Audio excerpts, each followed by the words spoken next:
name is Dan. I'm a computer expert. You can put that on my resume. I'm a computer expert. I know everything about computers and how they work.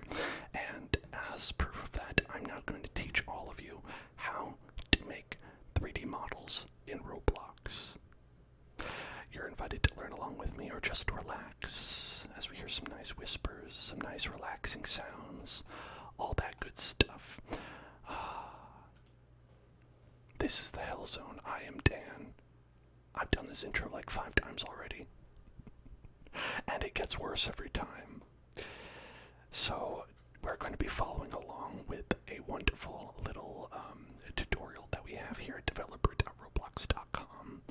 And we're going to learn how to develop some 3D objects. 3D modeling, they call it.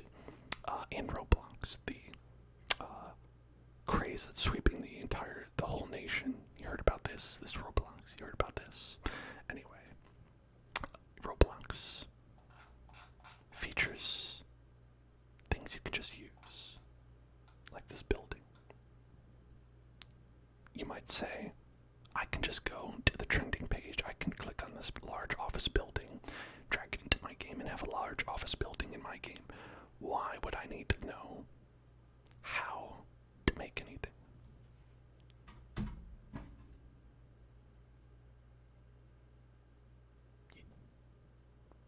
I don't know. Okay, so the reason that we're going to learn it is because we want to know. We're living in a world where we want to know what to do. And also because knowing how to do something is helpful, because what if you don't want sentry gun target zombies? What if you don't want bush or rock? What if you say you want to make your own rock or bush? What if you don't like a Ferrari hypercar or the rock sky, right? You can learn how to make your own nuke bomb. And you know what? I think that's a great thing to learn. And it also gives me an excuse to tell you about the history.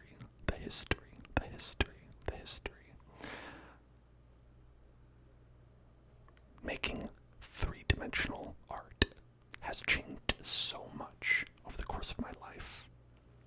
I can't even tell you. Like, when I was a kid, what you had to do was, it was called AutoCAD, Computer Aided Design, CAD, AutoCAD, is what you would use to make things, and it was basically like making a square. You just make boom, spend all day doing this, and you'd be like, I've done it. I am the artistic genius. Look at me. I made square. Honey, come look. I made a square. And as a result, early 3D things looked like Toy Story. You know? Let's see. Toy Story 1. Let's see if we can get a nice image from Toy Story 1. Let's see. Here we go. Toy Story 1. Look at that. Beautiful stuff. Now this honestly, for what they had to work with, knocked it out of the park. At the time, you could not do better than this. Yes, these are both Nicolas Cage, actually. They're both Nicolas Cage. Hey, nowadays it's gotten a lot better. And I think that learning 3D modeling is something that will be maybe of all art in the world, the thing that changes the most within your lifetime. Because even to this day, it's still growing and changing and getting a lot better. And so the things that take you a long time might take you less time. Yes, shaders and lighting and things like that. It's all the Wild West, folks. It's constantly growing, constantly changing. And for instance, I'll give you an example for me, right? We have right in this beginning of this tutorial, it's teaching you how,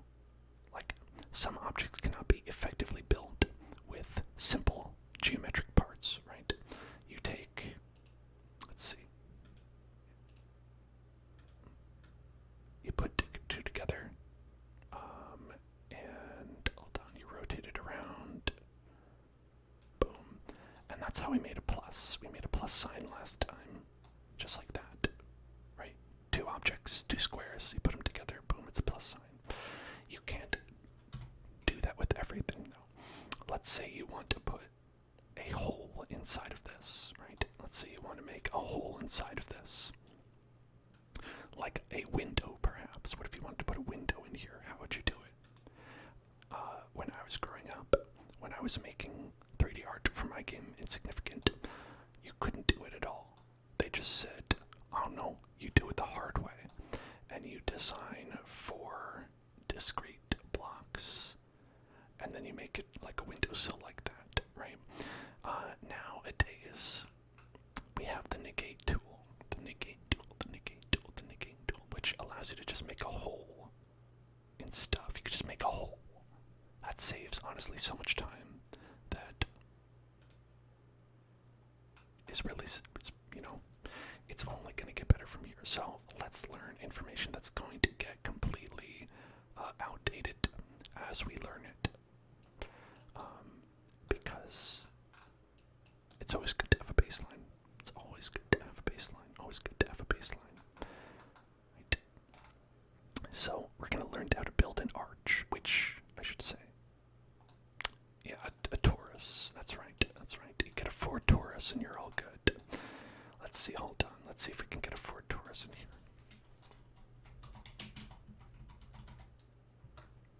Right.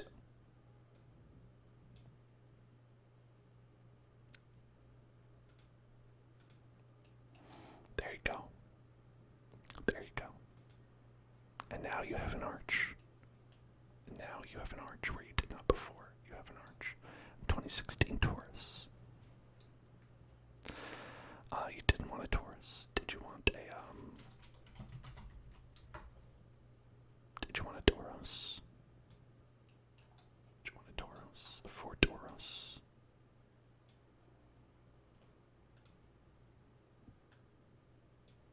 The jokes are here, folks.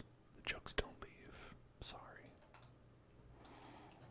Alright, so now you know everything you need to know about 3D modeling. We're all good to go. And we're going to learn how to make an arch as well. So we're going to insert a block part, as they say. Insert. I'll say, wait, I don't want that to be part of the torus. No, please. Just how about just a part, just a part, just a part, just a part, just a part. Let's turn around. We don't want to see the torus. Do not look upon him.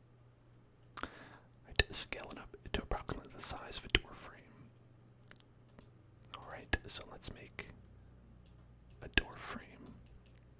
You would potentially say, like, oh look, it's like a door. Right? Go inside. Boom. That looks like a door. A Doris, a Ford Doris, a Ford Doris, a Ford Doris. Okay. And you can also do this from the part menu up here, where they say you could get, different types of what they call, what do they call them? I'm forgetting the word. Basics, shapes. I'll just say shapes for now. Primitives, that's right. Basics, primitives, that was it. Thank you, Voxel. Appreciate it. Okay, so we're going to insert a cylinder. A silly cylinder. A silly cylinder. Cylinder. And we're going to rotate it. All done. I have to turn this off. I forget it has the can collide on, can touch, anchored. One of these things was archivable. Made it so you could actually move it inside something else. I think that's it. Yeah, that's it. Okay. Can collide off. We want to be able to collide.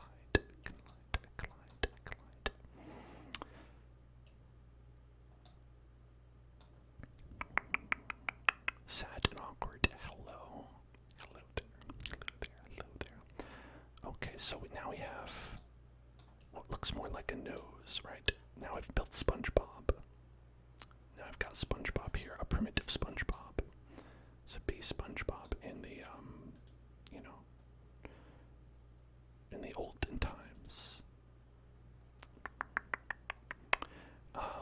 And, okay. Insert another block part and place it beneath the cylinder. Beneath the cylinder, beneath the cylinder. So let's make another block part. I'll do it actually from here. Yeah. Alright. I'll place it beneath and extend it up over here.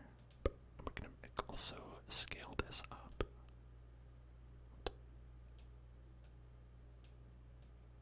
Scale it up, scale it up, scale it up, scale it up, scale it up, scale it up, scale it up. And let's move it down a bit as well. Right. That's gonna be our arch, right there. Our arch nemesis. Our arch nemesis. And we want to make sure that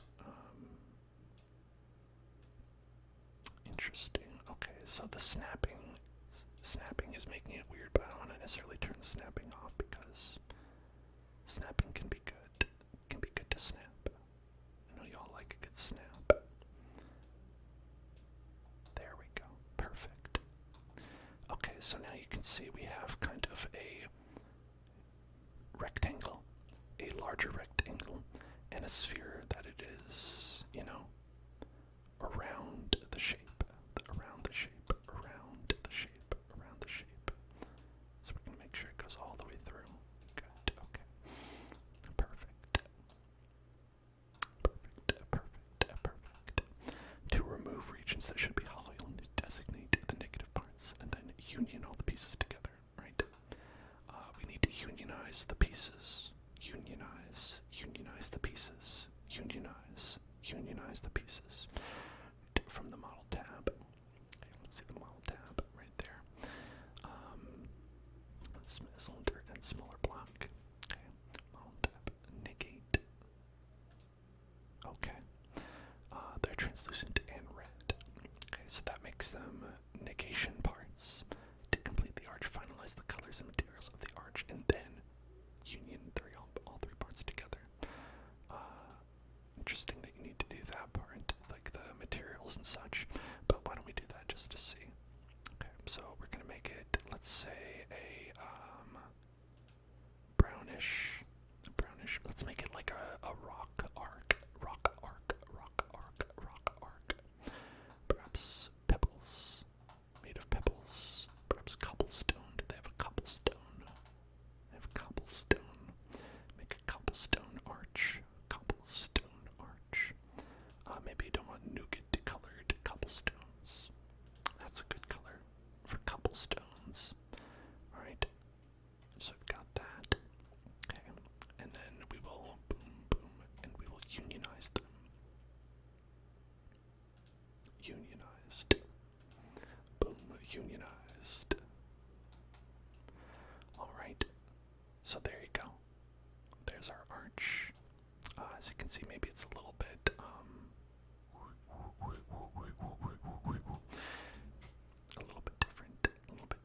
different, than it might have been before, right? But the thing about it now is that because we have unionized it, you cannot modify it the same way as you could before, right? It all scales together now. Because you've essentially made like a completely different, like it's not a primitive anymore, right? We've evolved it. It was a Caterpie, now it is a metapod, right? We turn this into a metapod, and so you cannot scale it like you can with a, you know, a part like this, right? You can scale it up, you can move it up, right? And that'll all change, but now you can't. It just scales all together. So you have to make sure that before you unionize, you've made all the preparations, right? That's why there's a lot of paperwork involved in unionization, right? Ultimately, it is something that you should do, but you need to be prepared when you do it, right? Okay.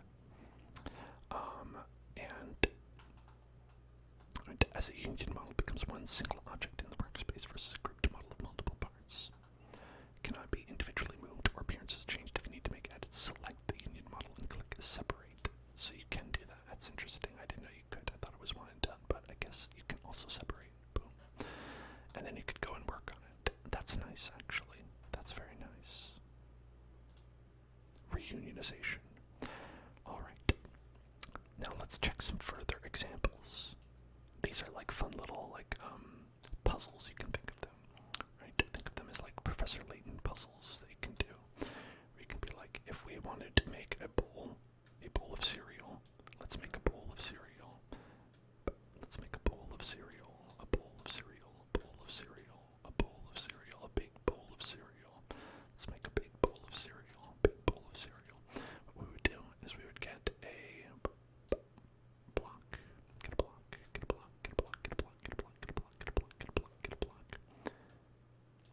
let's go ahead and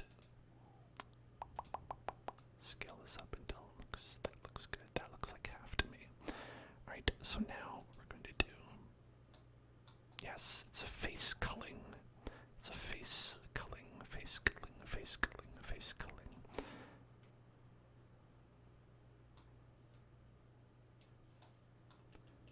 Now, here we go. Just make sure we get all of it. Okay. Pain, thank you for following Pain. Welcome to the Hill Zone. So we're going to make that a negation right there. And then we will also make a, okay, it looks like you can do it in several parts. So let's do that. So let's go and negate or unionize, right? And then we've got, that's what I'm saying, Voxel.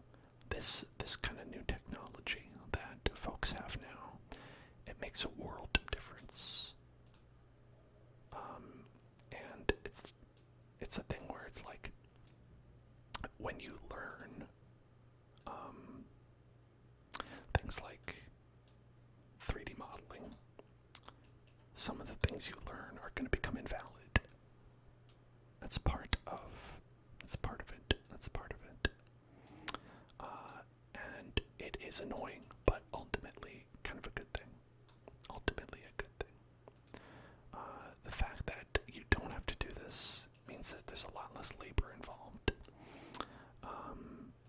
And I'm all for that. I don't want to just go, like, do a bunch of work I don't have to for no reason. Who wants to do that? Right, and then here we go. We can unionize these. And now we have a pole. Now we have a pole. Now we have a pole. Now we have a pole. Now we have a pole. You say that modeling things for animation, some of this isn't going to work. I imagine that you're right, but I don't know. Again, this is not like, this is not Unity, this is not Unreal Engine. This is basically like, you know, Unreal Engine for, like, you know, educational purposes.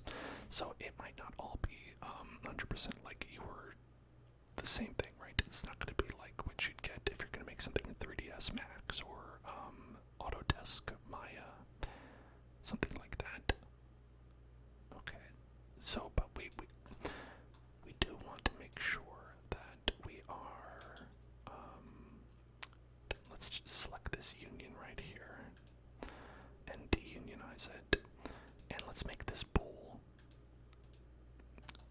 Let's get the bowl to be a little bit, well, wait, how did that move? Okay, yeah, I moved it by accident.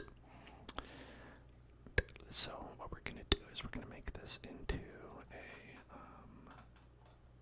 let's make it wood, a wooden bowl, a nice wood bowl. Get that wood grain.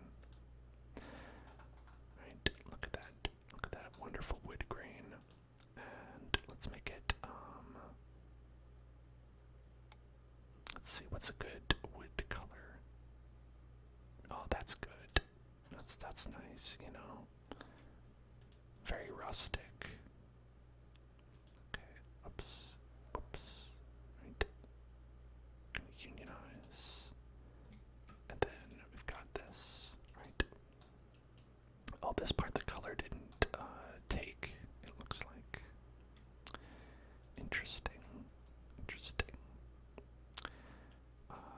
Then unionize. Yeah, the bowl on the inside is a different color than the outside. I'm not sure why that happened.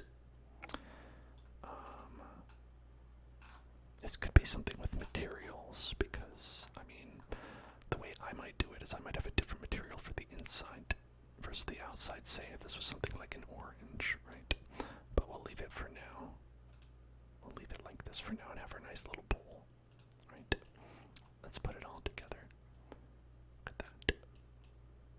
And now you can have a nice bowl of arch cereal.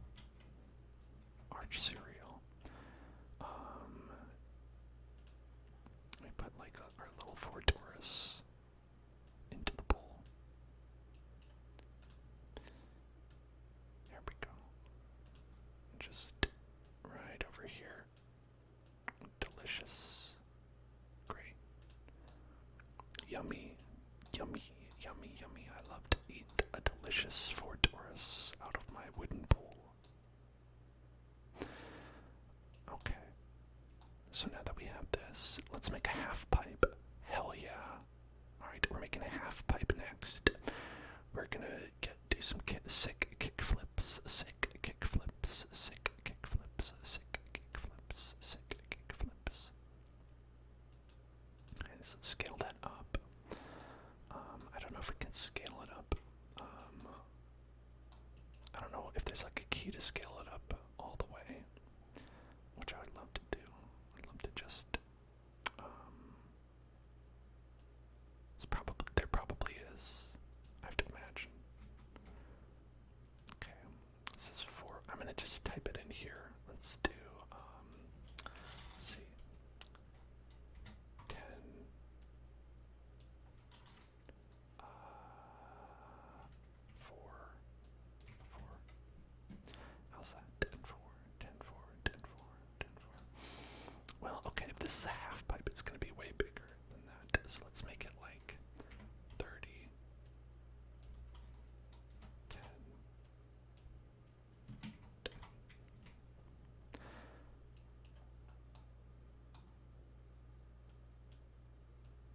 Yeah, it's a lot easier for doing quick iteration. You know, I think that there are pros and cons to this sort of thing, like especially if you can't always use it for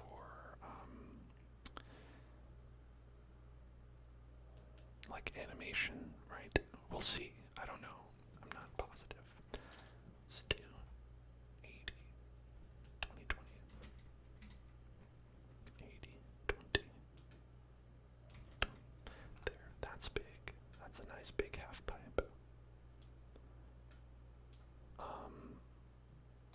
Now I don't know if we're gonna want to like make it quite so long. Actually, maybe we could cut it in half. Yeah, let's do that. That's reasonable. I think Anthony Hawk would appreciate this kind of a half pipe more. Right? It's more manageable, more reasonable. Right. So now what we're gonna do is we're gonna make ourselves a block, right? And we are going to scale it up. Whoop, whoop, and scale it up, right? And over here.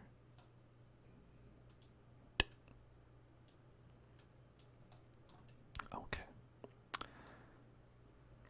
And let's make sure we've got like exactly half here, right? Right there. That's good.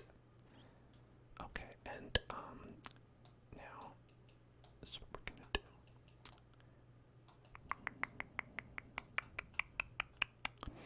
Okay. This is not in the design, but I'm gonna duplicate it. We're gonna move it down here, and we're gonna add a little bit to this half pipe. This half pipe that we're making.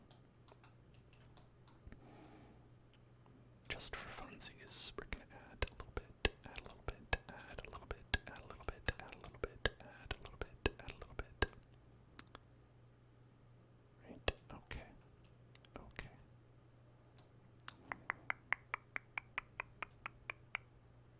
Just like that. Gonna make it ever so slightly a little bit different. Okay. So what we're gonna do now, actually, you know what? Hold on. There's a better way to do this. In fact, there's a better way to do this. And that is, we just say this is the part that we mark for deletion, right? Mark this part for deletion. Instead, negate, and then go with that, and we say union. And right there. There's our sick half pipe. Sick half pipe, sick half pipe. Right, here. We'll make this a, not plastic. Let's see, what would we want for a half pipe? Usually Let's make it metal, right? It's gonna be nice and metal. Cold steel. Look at that. That cold steel.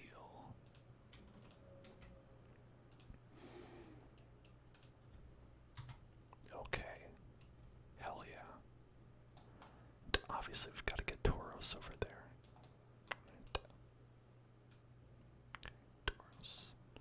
He's gonna hop in. He's getting ready to go down, right? He's getting ready to do his sick skateboarding tricks right there on the half pipe.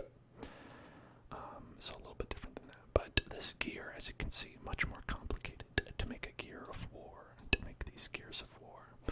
So what we're going to do with that is we are going to make a cylinder. Make a cylinder. We're going to rotate it 90 degrees. Then we're going to go up. And then we are going to rescale it. Scale it up. Okay. Scale it up. Scale it up. Right. And flatten it as well. So we don't need it to be that thick. There we go. Perfect. Perfect. Okay, so then next we're going to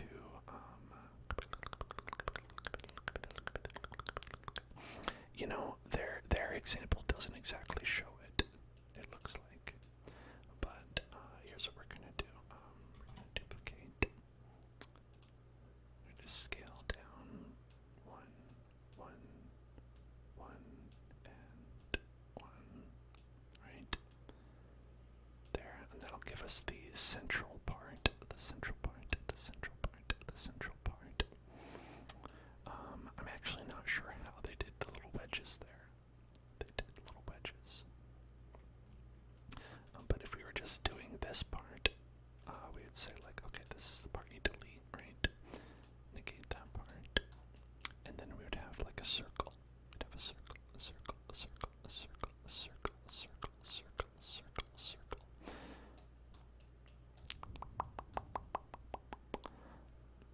Let's see if we can think of how they did that. I'm not sure. I don't know.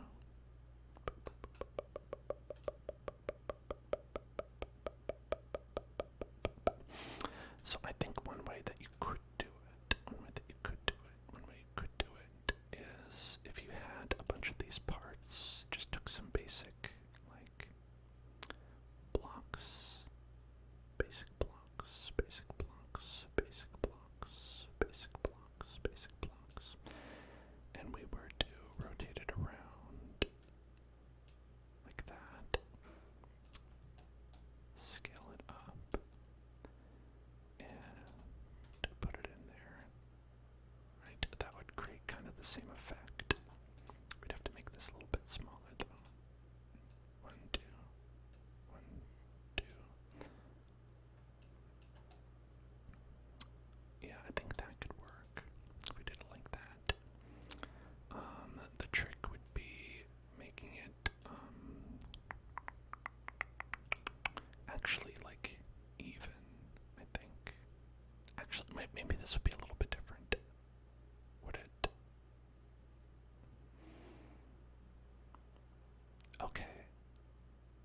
Yeah, I think it would. I think the best thing to do would be to do, if we were to add, actually, if we were to add these little nubbins, add some little nubbins,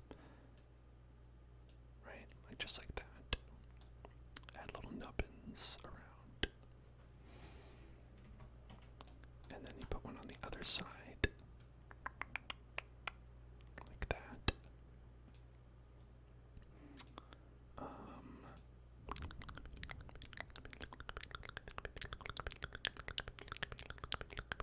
Do they have an easy way to turn snapping off?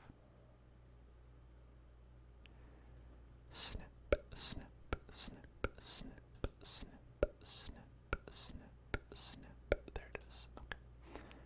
Yeah, we want to go like, you know, you turn snapping off and they're like, did you though? I said I turned snapping off, but they don't believe me.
said it couldn't be done,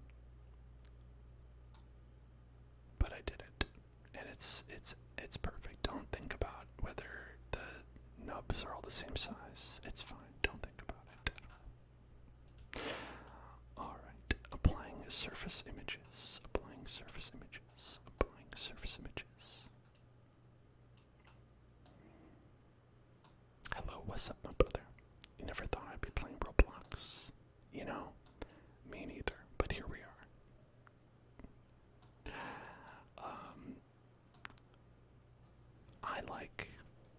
I love to learn, and I love to instruct, and I love to share the things that I've learned with others. So this part is actually quite enjoyable for me. Some of the games also enjoyable. Some of the games a little bit wild. But this part, it's all enjoyment for me.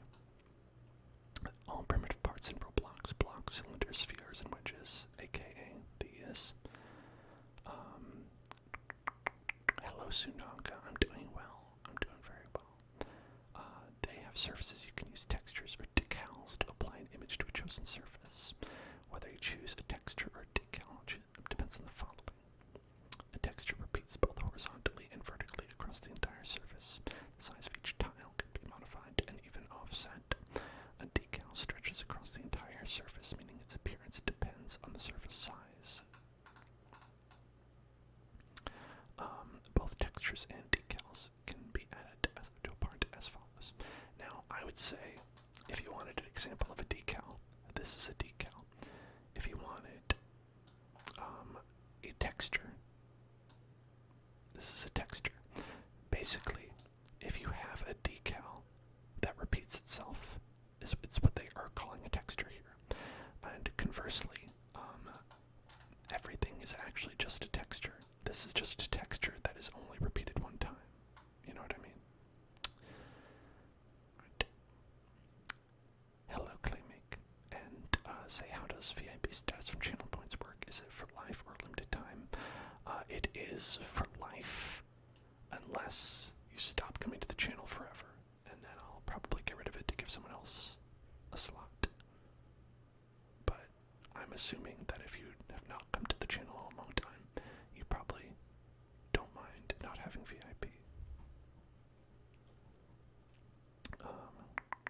Sunaga really enjoyed that pitch, apparently, because Sunaga is now VIP. Congratulations. Let me go add that for you. Not on the main screen, because otherwise, everyone would see all these things that are on the screen, all these important things. Alright, do we have to actually take VIP away from somebody? Aha, alright.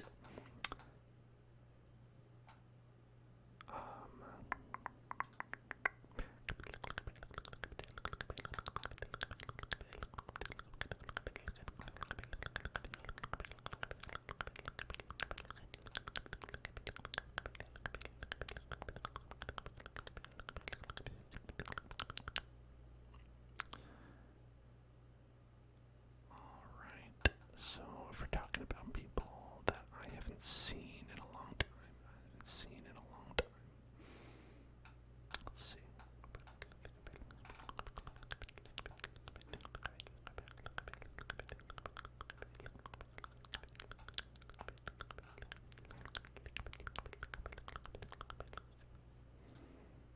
There. Okay.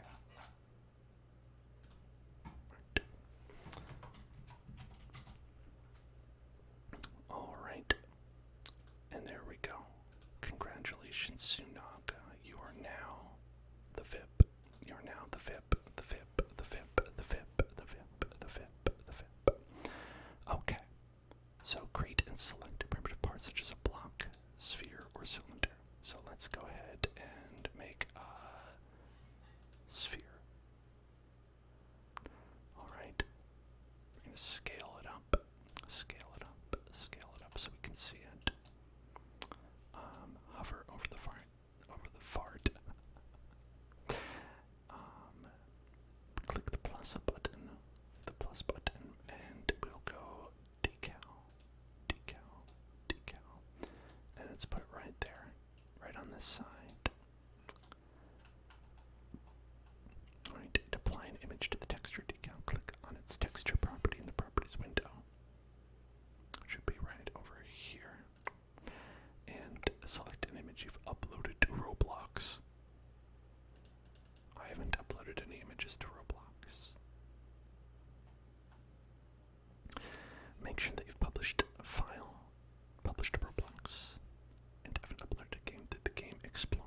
Well, alright. I haven't done that. Hang on. Let's go ahead and do that. I have to upload something. I have to upload something. Alright. Let's see.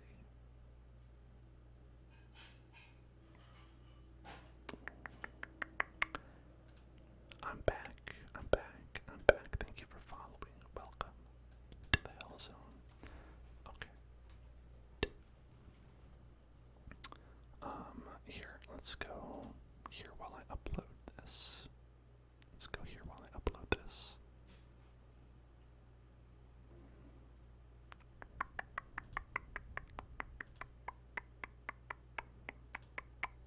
I have to figure out where that is.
Alright, apparently the process of uploading an image is incredibly confusing.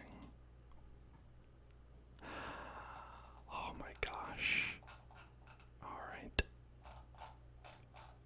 I just wanna... Come on.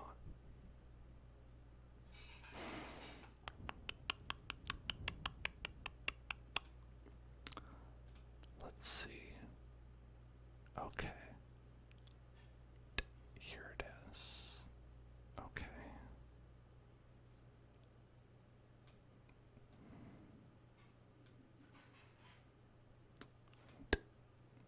Okay, they don't accept a WebP. They do not like a WebP. They do not like the WebP very much. They say it is web P, but the P stands for PU. Okay, let's go with that. Alright.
does it look like? What does it look like?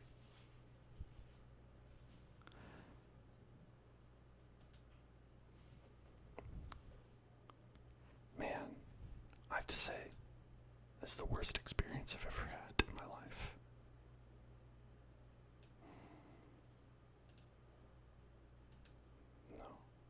No, I will not save that. Can you believe it? Can you believe that? Okay. Dory. Creations. My own creations, please. Images. Okay. Perfect. Alright, it was a long road to get here, folks. But we did it. I now present to you Nicolas Cage ball. There we go. Nicolas Cage ball.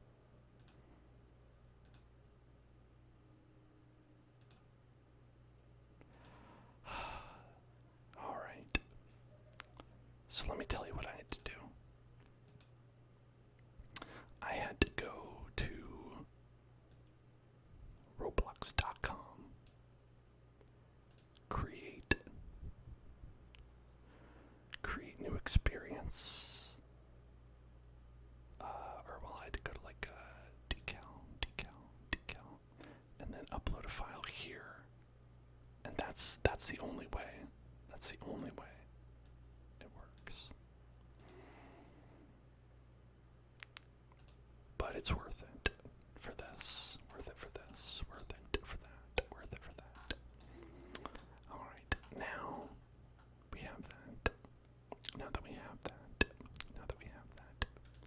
we can go ahead and click it. Add image. Okay, they do have an uploader right here. Okay. Well, that's good. That's good. I'm happy for that.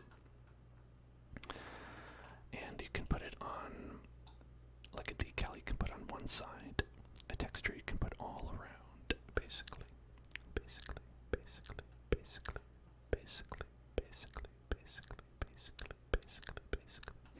But for textures, the image size can be controlled via the studs per tile U and studs per tile V. So that means like the tiling amounts that you'd have. Right? So let's check that out here.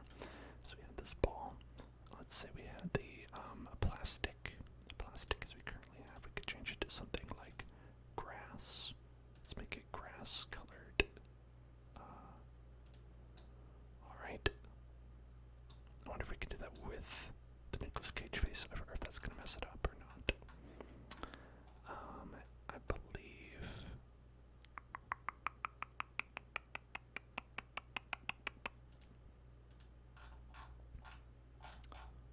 Okay. Well, this material, maybe material's different than texture. Might be. Texture. Okay, texture might be different. Texture might be different. Well, here. I'll go find something. I'll go find a texture. I've got textures. I've got textures on my computer. If you know what I'm saying. Also, I appear to be a little bit delayed. I see. I'll fix that at the same time. I'm gonna just fix everything. Okay. Let's see. I've got some textures. Oh, nice. It'd be the Tower 100 in Dislight. Hey, y'all, I'm still playing Dislight. It's pretty good. Recommend it. Unless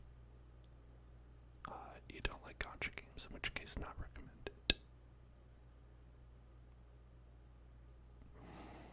Okay, I think, let's see, I have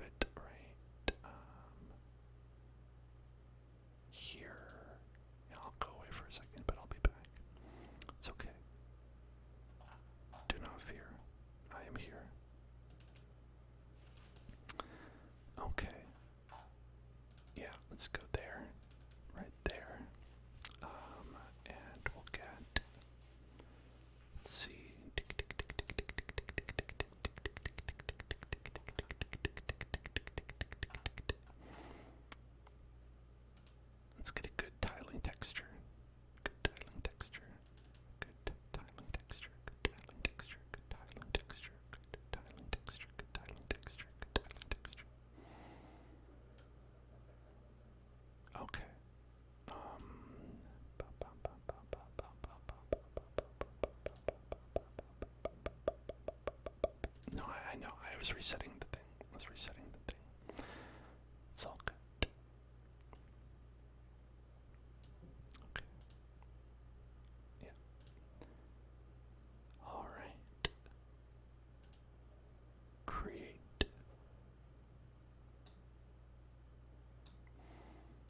Texture.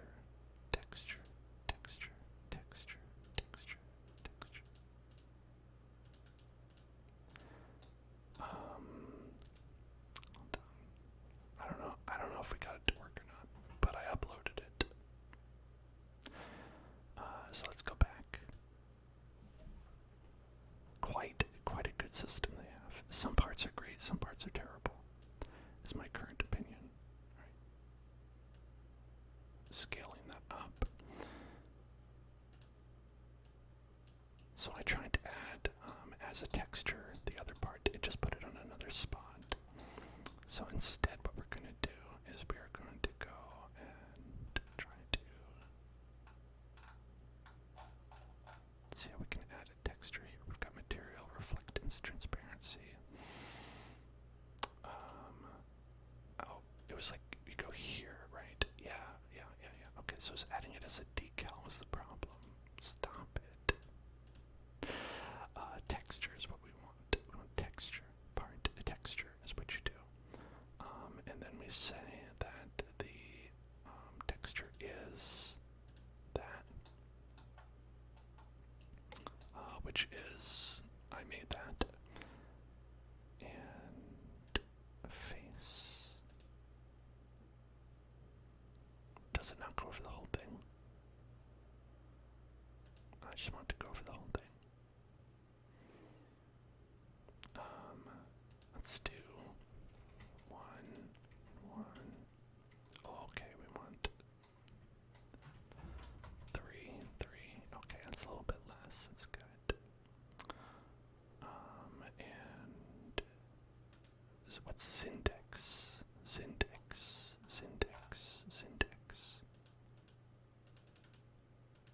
Apparently it's nothing. All right.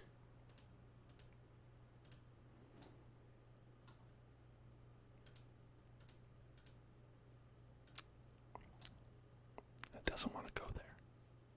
Right.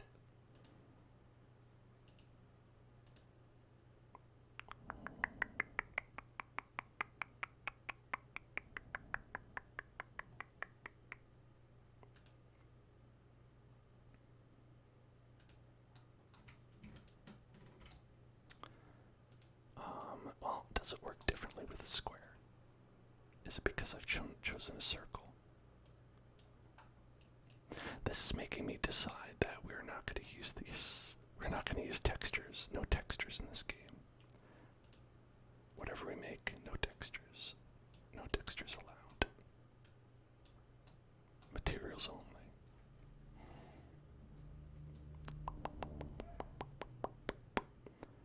Let's add texture. Okay.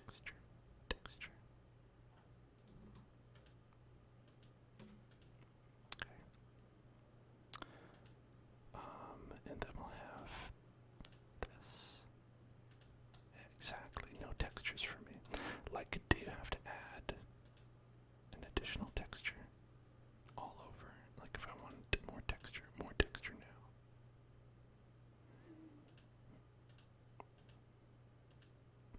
Like, is that what you have to do? Because that is, might I say, miserable. Might I suggest that that's a miserable experience? Because, I mean, it'll work. It just doesn't, it's not good. It ain't good. But it does tile well because this is my beautiful texture that I designed. My beautiful rock texture that I designed. Look at that. Oh, so good.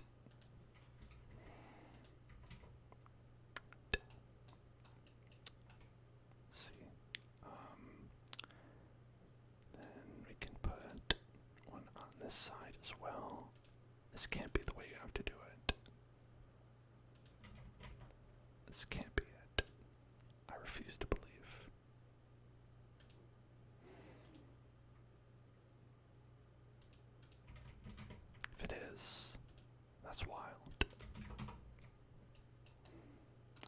just imagine we did that on the other side, and it would look like that. Amazing, right? Wow. Fantastic. Yeah, okay. Setting its face property to front, back, front, bottom. Okay. You know, now that we're looking closely, it does seem that way. It does seem that the textures only go to a specific geometric side.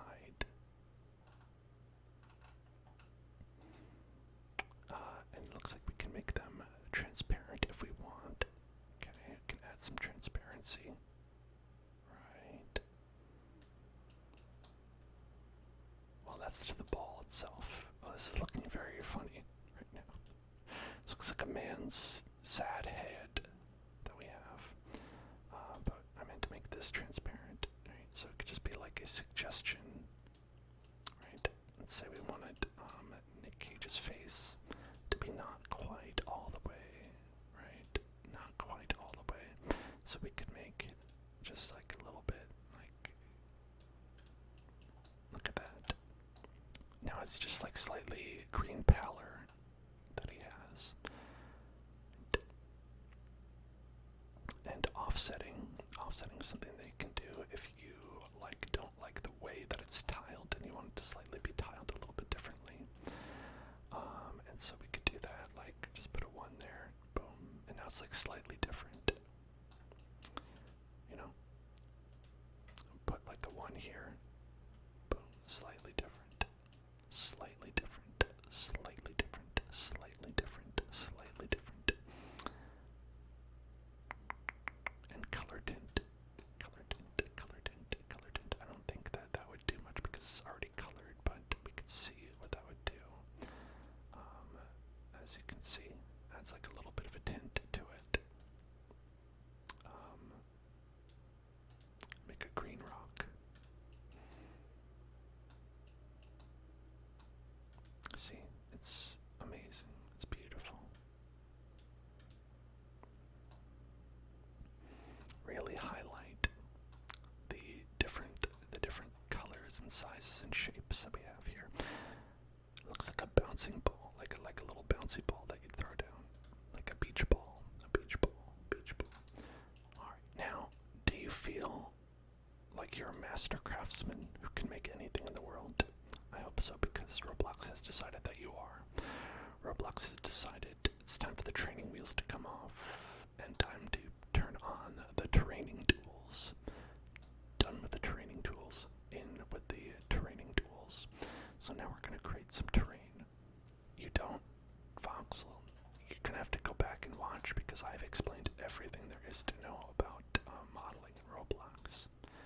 How could anything be confusing to you, such as uploading an image, a PNG, to the website so that you can use it inside of your creator here? How could anything be? Look at that, Nicolas Cage ready for sale. I don't think I'm going to do that. That seems illegal. Okay, we can create realistic landscapes like oceans, mountains, rivers, and canyons. In this course, you'll sculpt a small island in the middle of an open ocean. Alright? You know, why don't we just go ahead and hit the new.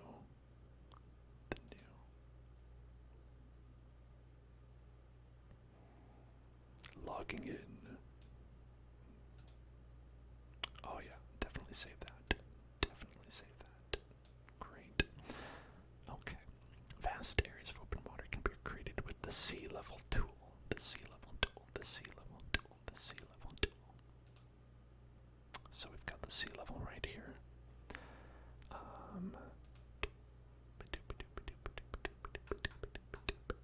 Select the sea level tool.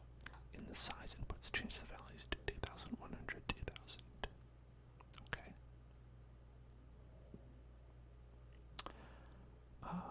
Where would that be? Size inputs. Where are them size inputs? Model.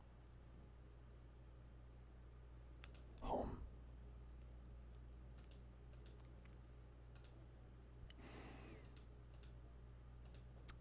Size.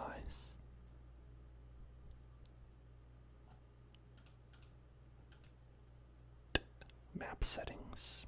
Oh, look at that. It was hiding. Tricky hiding down there. Okay.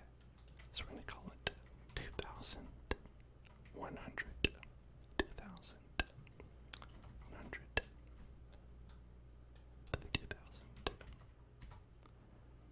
Now that's water. Check that out. That's water. And then create. Sploosh.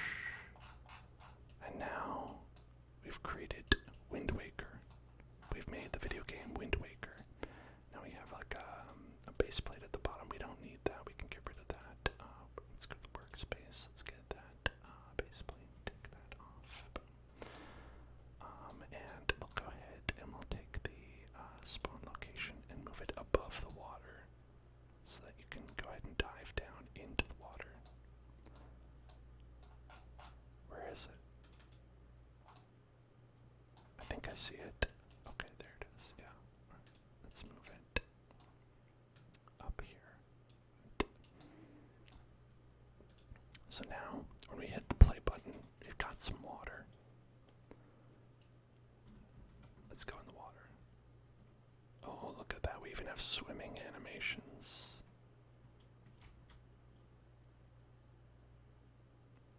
Beautiful.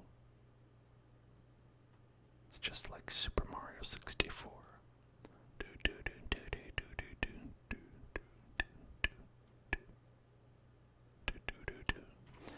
Okay, so as you can see, relatively simple way to add water, as well as swimming and all that into your game. Alternatives for terrain generation. Just one way to generate large regions of terrain. See the generate tool reference as an alternative for filling vast areas with land or water. The generate tool is used to create random landscapes. You can use this quickly to start a new landscape and then modify it based on your individual vision. So we can do different biomes and stuff too. Interesting. Bald Panda asks, what are we making? Art. We're making art and we're learning how to make art. So what we're going to do is the generate tool. Where is that? Generate tool. The generate tool. The generate right there. Okay. Alright, and let's go ahead and generate that. We can have a bunch of different biomes to apply. So start off, we have plains, hills, mountains. Let's add some water into that. And also a lavascape. Alright. So let's see. Generating voxels. Hey there, voxel. It is nice water. I do like that.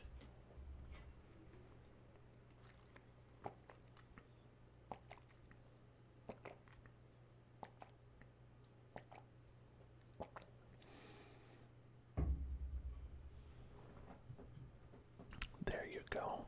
Now we have, look at that, randomly generated zones for you to explore within our, well, I guess we have a waterfall here because we generated a smaller section than we'd already generated, but that's okay. And now when you play, you can say, hooray, here I am. Look at this, it's No Man's Sky. All these procedurally generated caves with nothing inside of them. It's a real open world video game now. All we need to do is occasionally add some kind of like random resource you could pick up, like a rock, maybe a piece of salt, and we're done. We're all good. Okay, goodbye. And so then you can add caves or not, or you can add different biomes and stuff. And then it lets lets you also kind of like, oh, I'd like to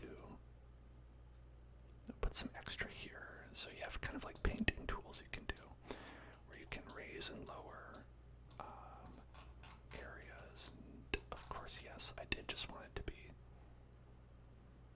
lumpy like that. That's how did you know? How did you know I wanted to be lumpy like that?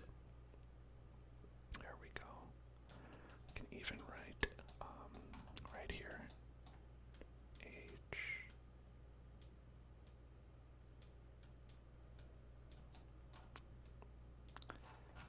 So everyone knows where it comes from, you know.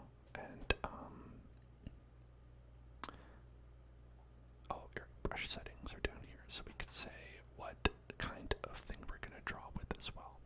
So let's say we want to draw with glacier, right? So add some ice.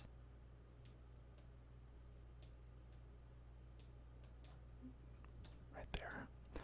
And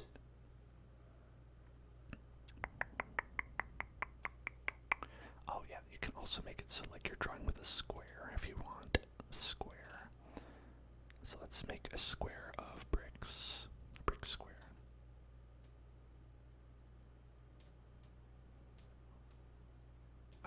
I think the circle works better just because of the way terrain looks, but you know, you can do it if you want. There you go. Hillzone Club. Beautiful. Beautiful. Beautiful. Beautiful.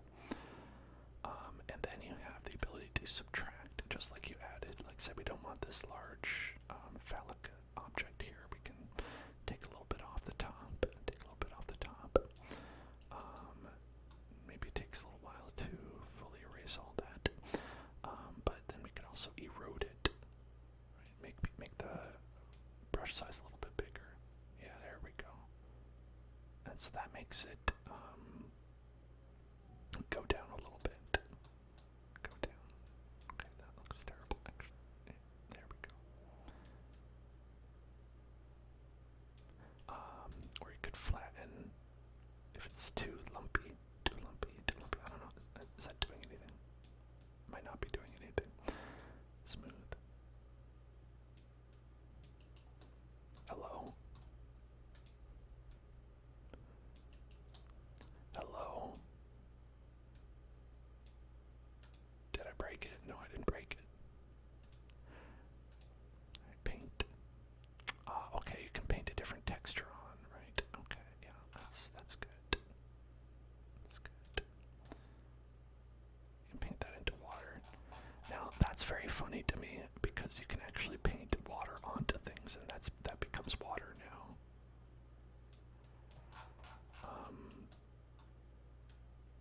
There we go. Just make that out of water.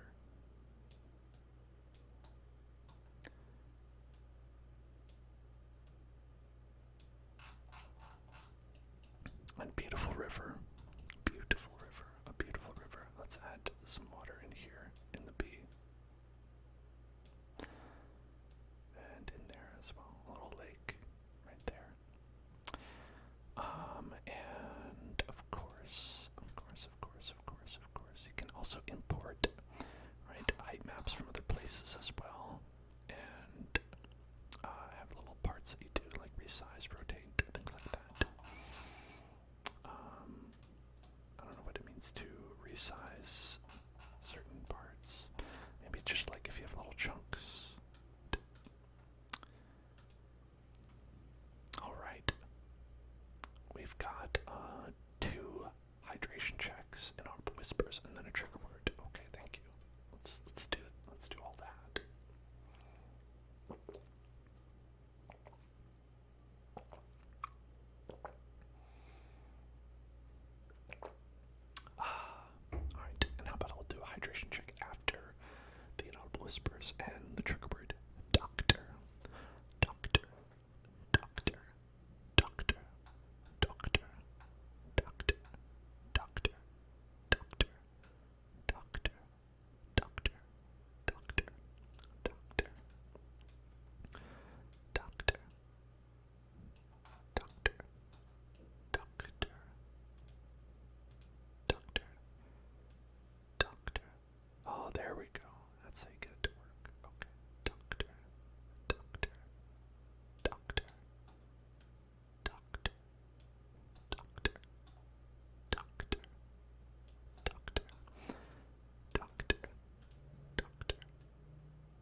does look like that the smooth requires like a fairly big brush in order to work. Yeah, look, that's a lot. Actually doing something this time.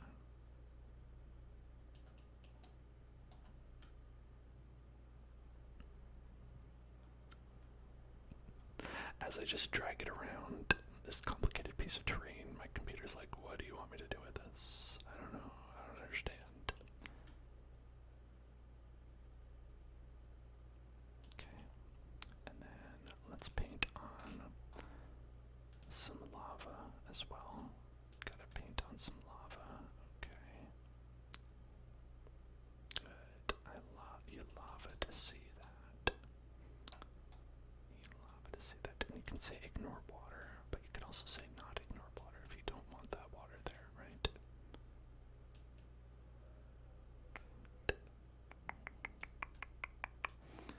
Snapped voxels. You know, that's probably like a good idea in general. Just cover that voxel in general. Just get a good cover of that voxel. Magma. Turn it into magma. Alright, we can do another hydration check.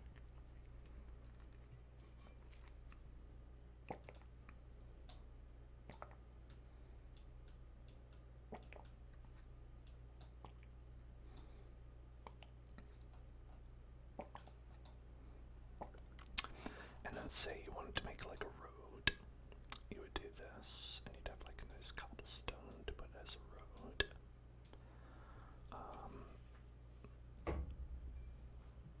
So, and when you go down, it's like you got a portion where people could follow the cobblestone path, or you could make it perhaps a brick path if you want.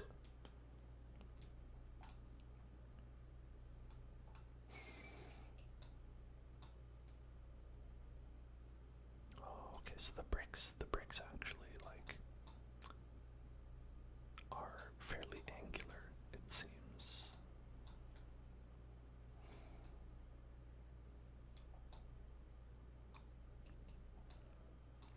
It's an interesting tool. Definitely an interesting tool.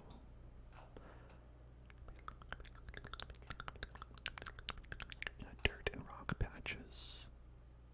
Some basalt, sandstone, wood planks. Right. Like out by the beach, you might want some wood planks there. Like, oh, make a dock, right?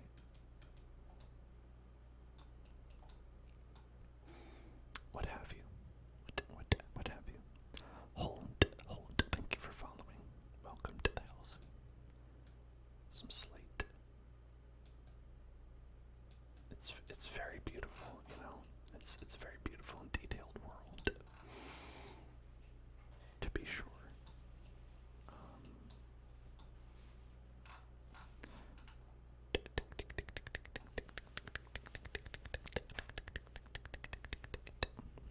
Oh, and then you can replace. Interesting. Replace.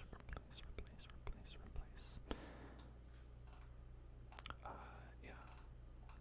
Source material with target material. Okay, so it's like if we didn't like, say, the brick, we'd replace it with pavement and go.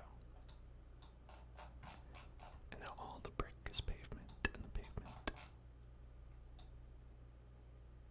is beautiful. It's all beautiful.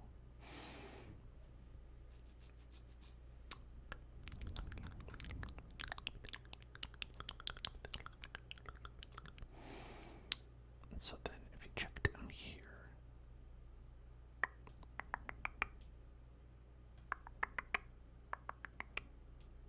I'm gonna move this. No, down here, please. Go away.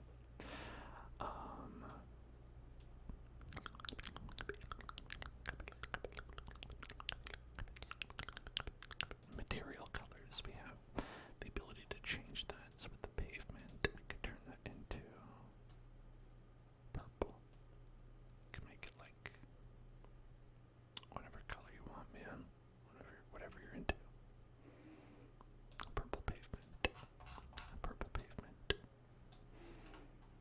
they say, you could also make it look good if you want. I don't find that to be necessary. And you can change the water color, right? Have more of a purple water, green water, whatever color water you like. I'm okay with the regular water. Water reflectance. Kind of a nice matte water if you prefer.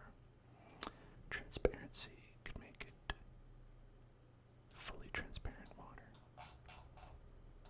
Well, apparently not. Apparently not.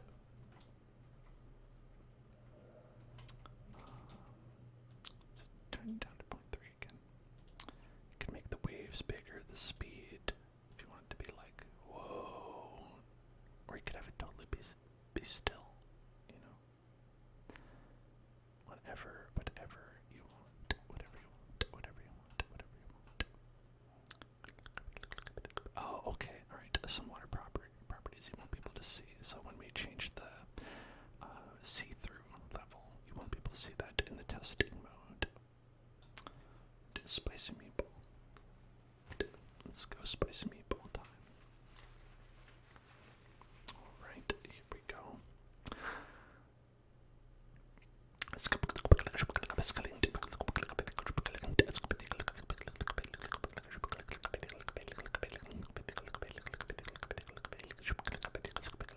The decoration will allow you to have grass or not grass if you want.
outside.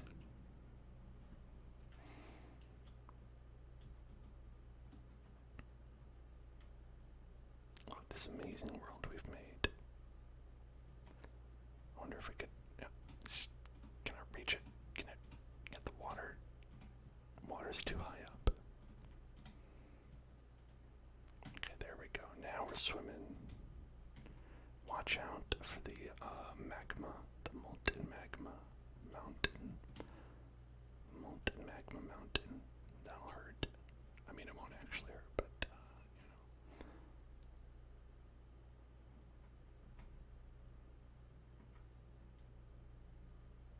Okay. And then we can make our way over to our upside down island that we have.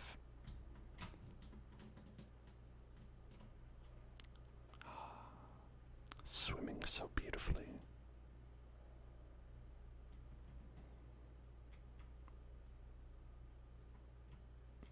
Heading up, heading up, heading up, heading up, heading up to the top, heading up to the top, heading up to the top. And here we are, up on top of the world.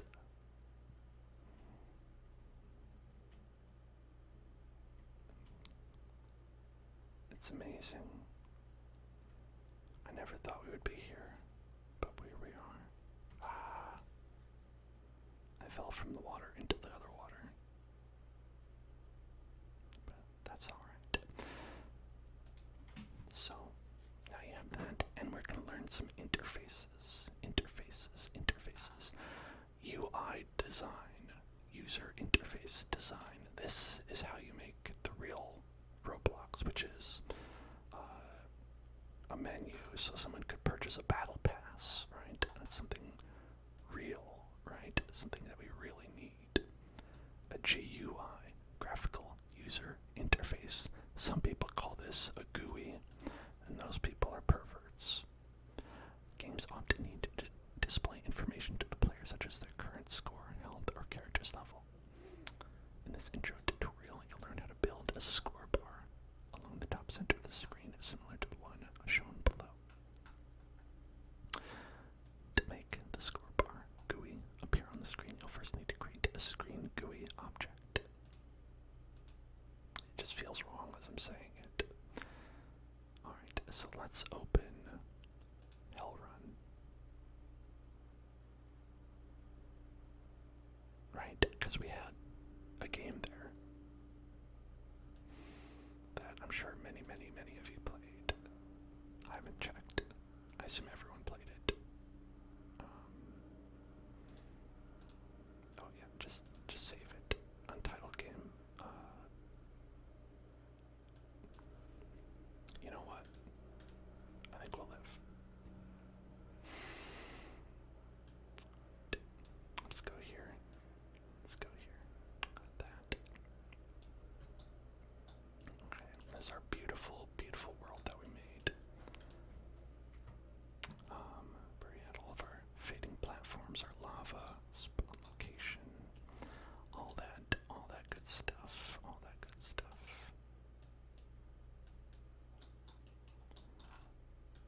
There we go. Just make it nice and big. Okay. Yeah. Wonderful. Okay. So, let's go ahead and make a GUI, right? A GUI here. We're going to make it so that we have a menu on the screen that shows us what is going on. So we're going to insert, explore window for the starter. GUI object. Explore window. Oh, starter GUI. Where is it? Oh, there it is. Okay. Starter GUI. Click the plus button. Going to select a screen GUI. Alright. Screen GUI. Create a new 2D screen space in front of the 3D game world. As you continue to build your game, additional screen GUI containers can be added to the starter GUI containing GUI objects for a specific scene or purpose. For example, you could create one screen GUI for your menu screen, another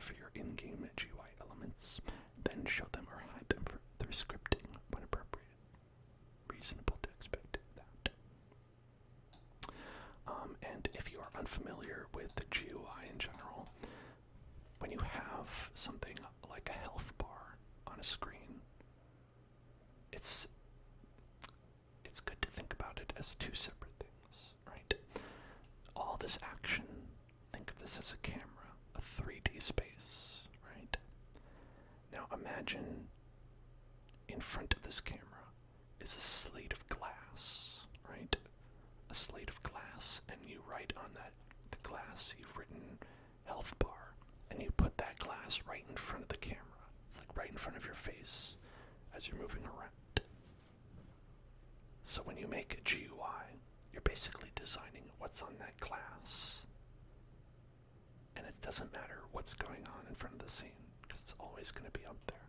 Just have this big sheet of glass right in front of you. And so we're going to be making that sheet of glass that is plastering to our face, and it's going to say how well you're doing at the video game. So, for organization and scaling, it's best to group related GUI elements inside a frame and container. For instance, a basic score bar may contain both an image label and a text label. So if you're going to have, you've got 4250 crowns, you'd put that next to each other, and it's basically like a folder. Hover over the screen GUI object, click the plus and select frame. Okay, now I've got a little frame right there. We're going to call this, as they suggest, score bar frame, score bar frame, score bar frame, score bar frame.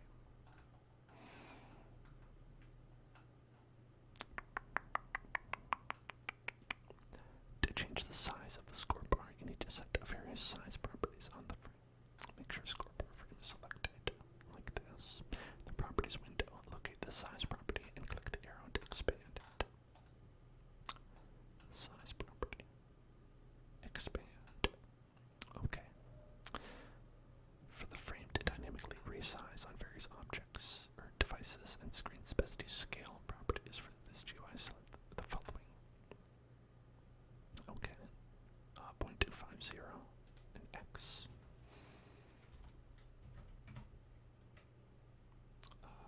Comma 0. Okay. 0.08, comma 0. All right.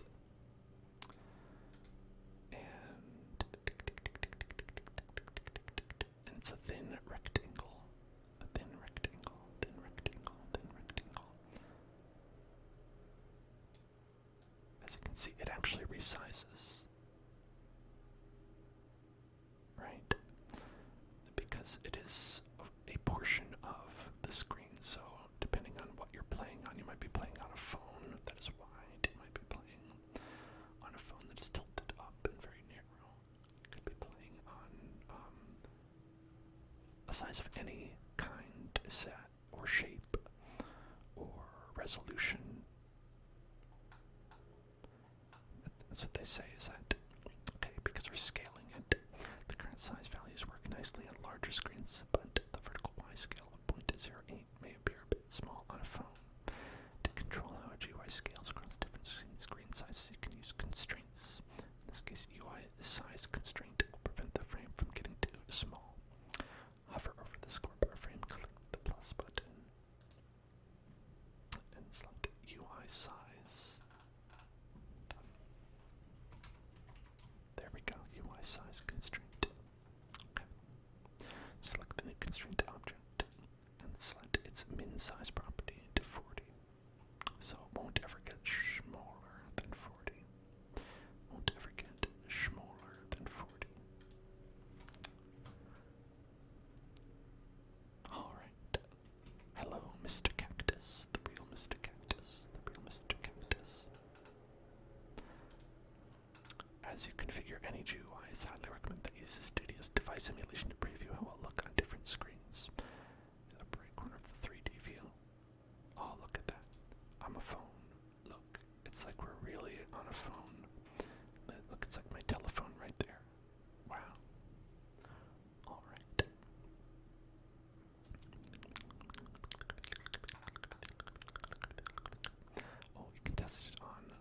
7. You can test it on iPad Mini first generation. You can test it on VGA. Beautiful, beautiful, beautiful. Xbox One. Wow, look at that 4K resolution. Oh my gosh, just have to get one of these, don't I? Can test it on a Samsung GTN 51110. You know, it's all you want. It's all you want. Go back to display view. Where's that? And why? Above the 3D view, select any device from the menu.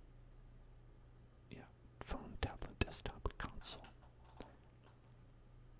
In Roblox games, the top left area of the screen is typically occupied. I must have said the anchor point correctly before I got here. I mean, it's in the top left corner. I think it's automatically designed for that to be okay. Honestly, UI stuff can be such a pain. Such a pain, such a pain, such a pain, such a pain. The top left area is typically occupied by the chat window. To move the scoreboard to a clearer region, adjust its anchor point and position. Change the frame's anchor point to 2.50. Okay, let's try that. Anchor point, anchor man point, anchor point, anchor point.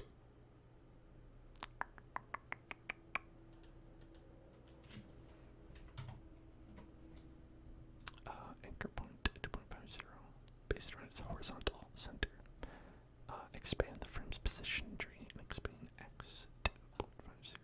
Okay.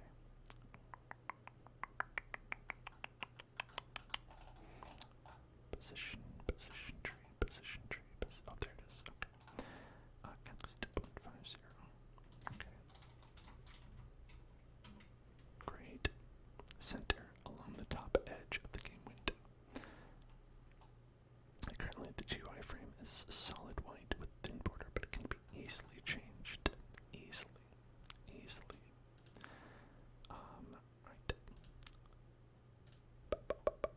Remove the border completely by setting border size pixel to 0.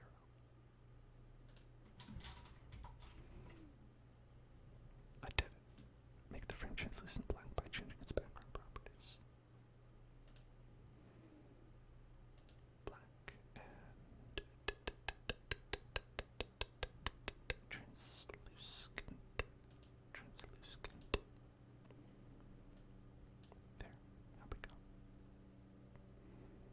You just automatically set your anchor points to 0.5. Yeah, that would be the full center. They have it as 0.50, so it's actually scaling around where the top of the screen is, which can help prevent it. If you have something at the top of the screen, it can help prevent it from actually going above the top of the screen where that is. Obviously, it all depends on where you have the object and what you're trying to scale it towards.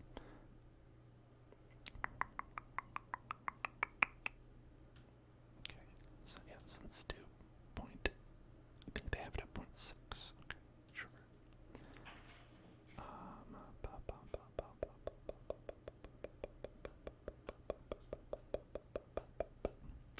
Then the layout objects can be used to arrange GUI elements like images or text inside the frame. Although scoreboard doesn't seem like the UI list layout object lets you arrange child objects in a vertical or horizontal sequence. That just makes it so that's like you can space it out. So let's go get why there's so many loud things outside. I don't know. UI list layout. Okay. So let's get that. Then change the following property values to arrange the image and score text side by side. I don't have any of that right now. Oh my god.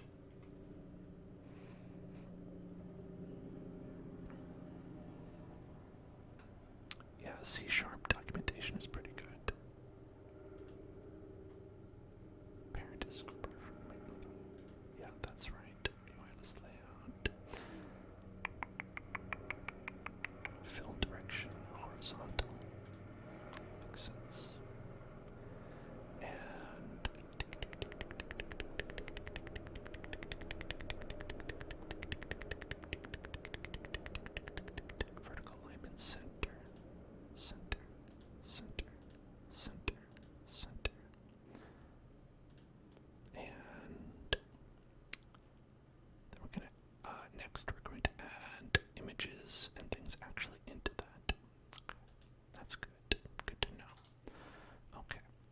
first, we are going to do a little bit of guessing the trigger. Okay. So you're going to guess. We're going to have a little game that we're going to play. Going to guess, going to guess, going to guess, going to guess, going to guess, going to guess, going to guess what the trigger is. So I'm going to do something and you're going to guess what it is.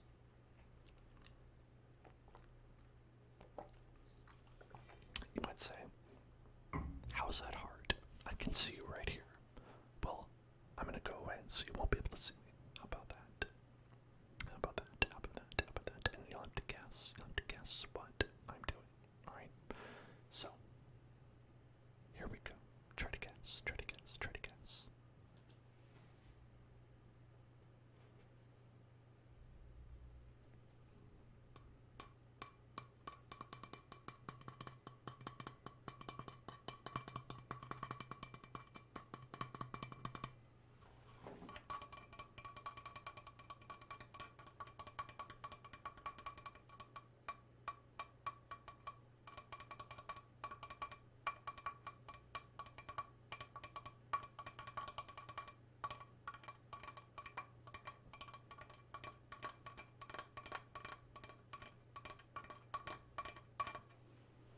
That was tapping, tapping, tapping, tapping on a water bottle.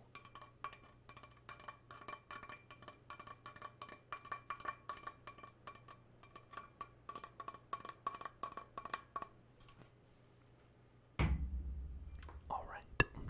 Now here's the next one. Here's the next one.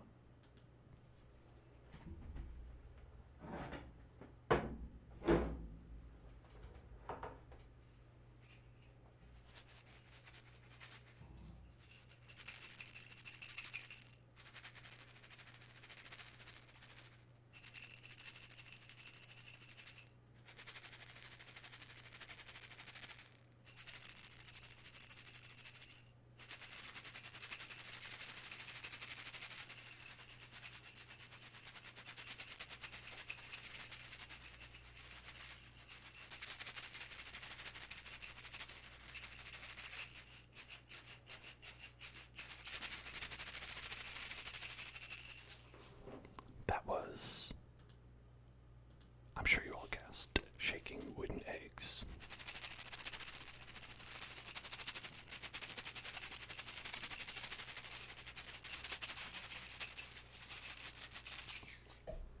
Those are sent in by Voxel. We haven't used them too much, which is why their sound may be a mystery. Okay, here's one more. We're going to do one more guess. All right. What is the sound?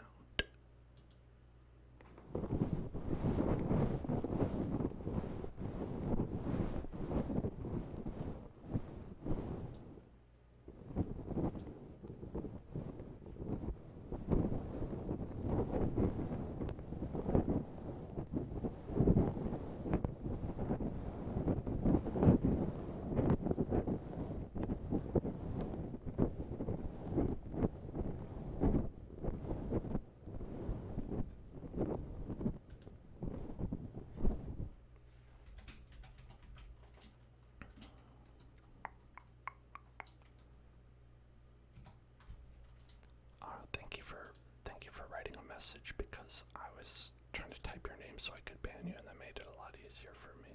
Thank you. Alright. Okay. That was Robin. That was Robin.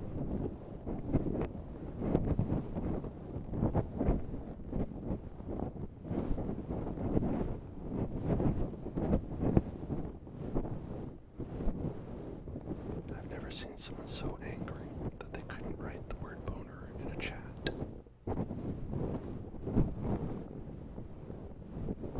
Some people get real mad on the internet. Who'd have thought? Okay. Now, let's go back. Let's go back. Let's go back. Let's go back. Let's go back. Let's go back to the desktop.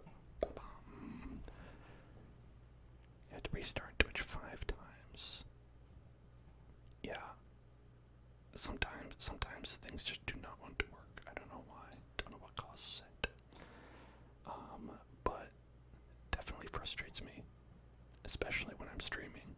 Sometimes something just won't work, and I will be like very stressed out as a result. Okay. So they're gonna show us how to use a crown image. I mean, we've got a better image that we could go ahead and use.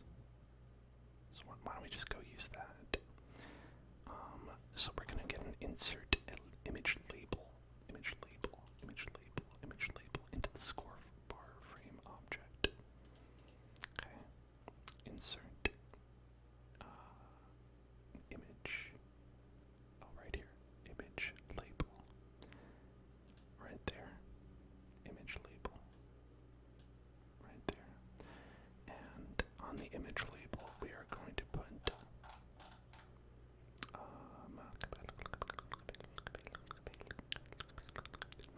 am I making hell in Roblox? I mean, I'm always making hell. I don't know how to do it any differently. Okay, is there like an easy way to like, no, no, no, no, no, not like this, not like this, okay. What we want is, it's an image label, Nicolas Cage. Yeah, that's what I want ideally. I don't know why we can't use it, because that doesn't look like Nicolas Cage.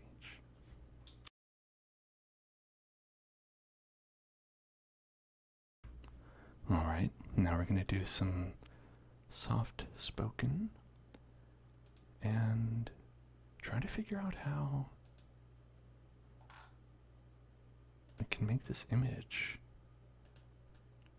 into Nicolas Cage. Why would that not work? Drag? No?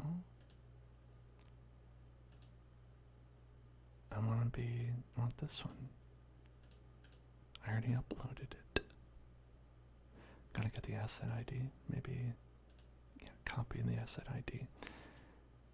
The way things work on Roblox. Bizarre. No? Okay. Copy asset ID. Alright.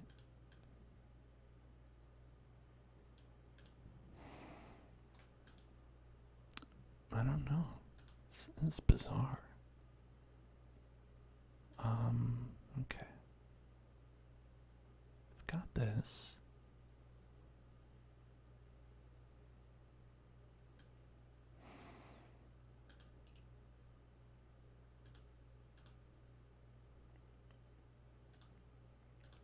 I wonder. Is it because it's a decal? Does that matter? I don't know. Doesn't matter.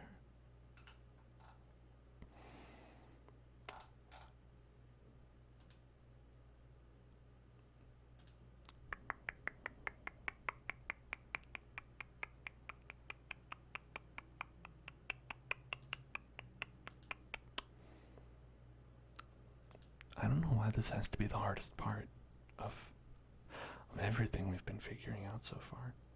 Just like, yeah, okay. Yeah, view in browser. I'll go up here.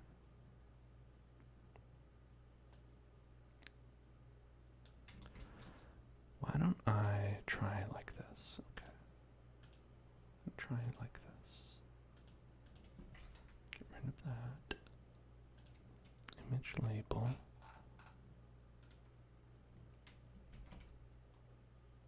And that.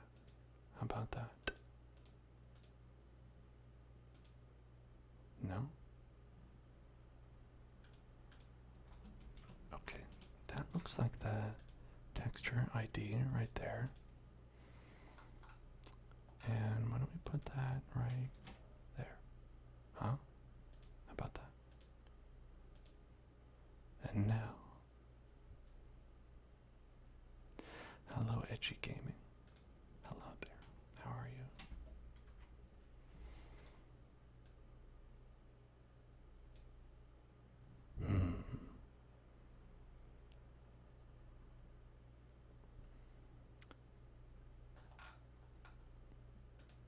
Okay, you say put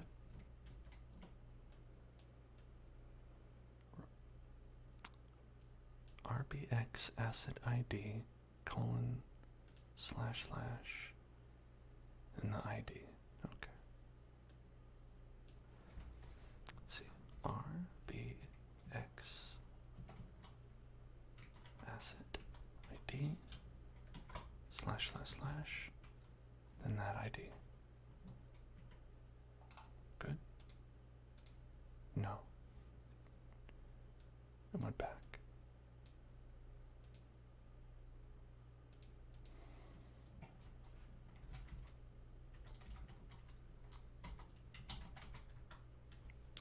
Nope. Okay.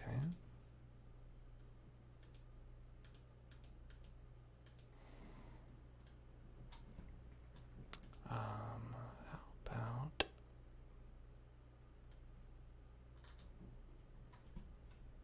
take that and then copy asset ID.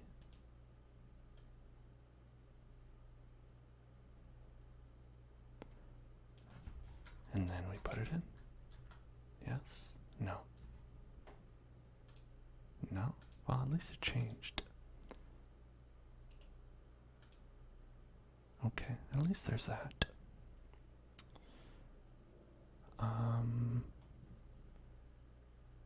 Very interesting.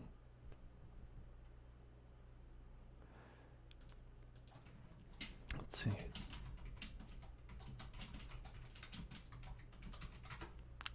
Okay. How do we use Roblox IDs?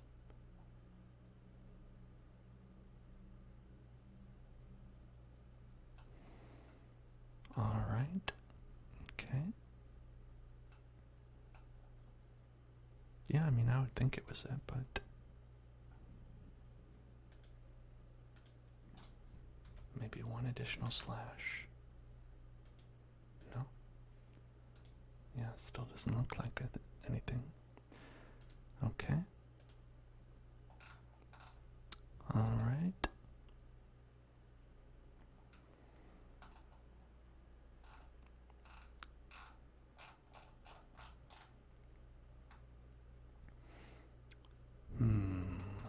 I wonder.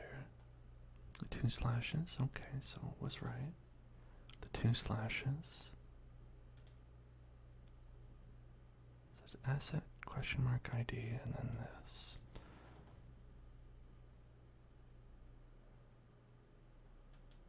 And here we have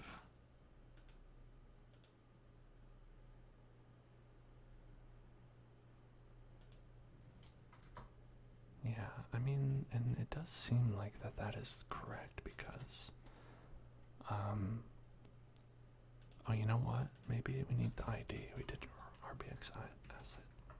There we go. There it is. 9 times out of 10, it's a problem with making sure you've typed the thing correctly, because everything is always very, very particular. Very, very particular, in fact. So now we've got it. Yeah, no, it's always something.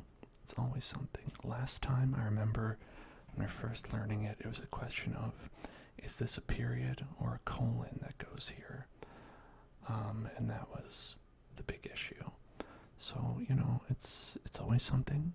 This time it was, did we write asset or asset ID? No idea. No idea why things are this way. Expand the image object size tree. Set the following property values. Okay.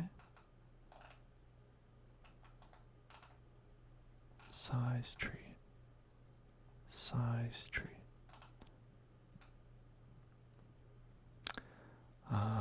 Size tree. Where's size? The size, the size, the size, the size.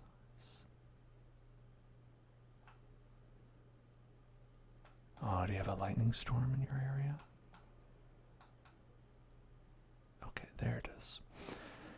Okay, got 1.25, comma 0.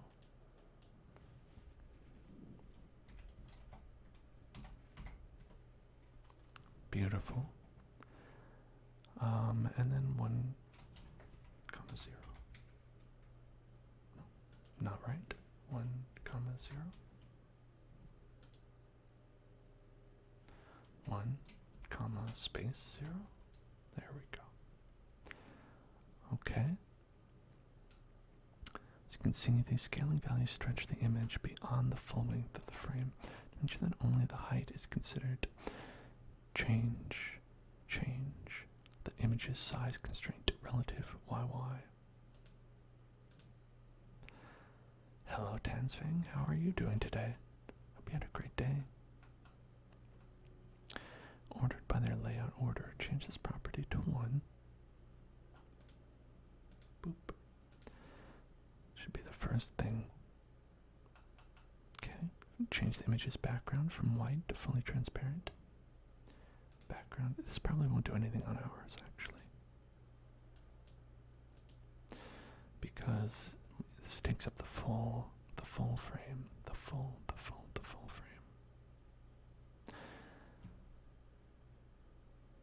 It was so hot for you. It got into the triple digits. It was in the 90s here. It didn't get full triple digits here, but I was very, very, very hot. I'm sorry it's so loud out there, Mr. Cactus. It can't be enjoyable.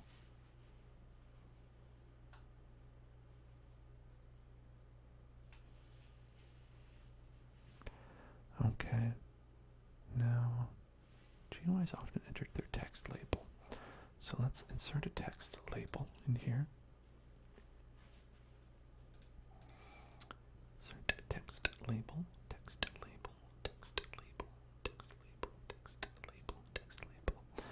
We're going to set the layout order to 2 here. Right. So it'll be on this side. And then we are going to resize it here. Okay. 1, 0, 1, 0.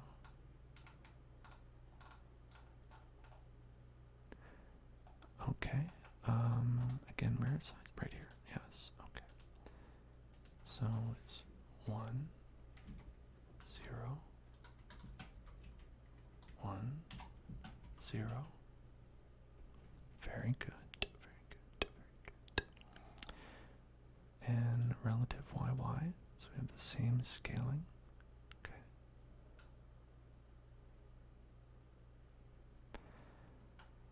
And then we want the font Gotham Bold.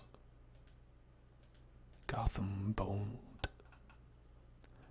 The bold Gotham. Beautiful. Line height 1.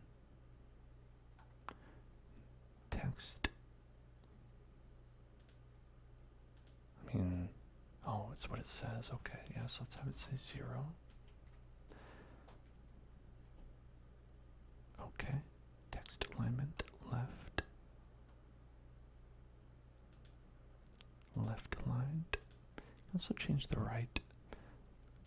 This as well if you want to be bottom, center, or top, but we're going to leave it at center for now. And then we'll make the background transparent so it's less ugly. Doing well, J-Rod. How are you? How are you? How are you? Okay. And you want to make the text color something readable. That is true. So let's go ahead and make it is it text color 3? Why would they do that?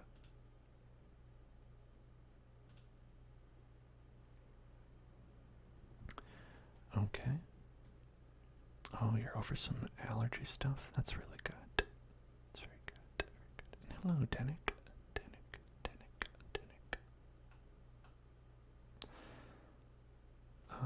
And why don't we make the text size? Can we change the text size? Or there. Yeah. Beautiful. Beautiful. Beautiful. Okay. Some inaudible whispers now. Inaudible whispers as we look for interactive buttons.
Text button or an image button.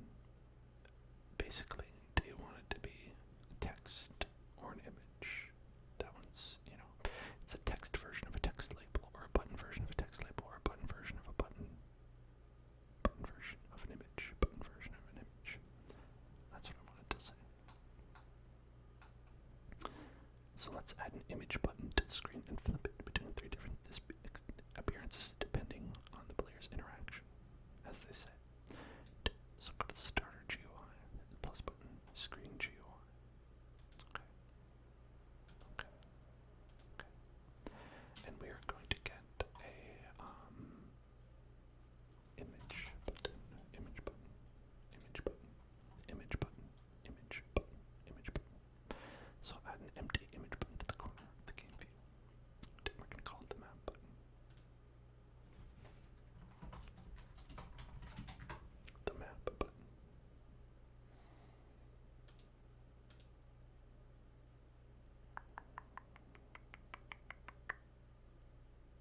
No. This we're calling the map button. So right now we're learning about art. Right now we're learning about the art of user interface. As you can see, beautiful already. Beautiful art already. I think that user interface is very close between programming and like art. Obviously, it uses both.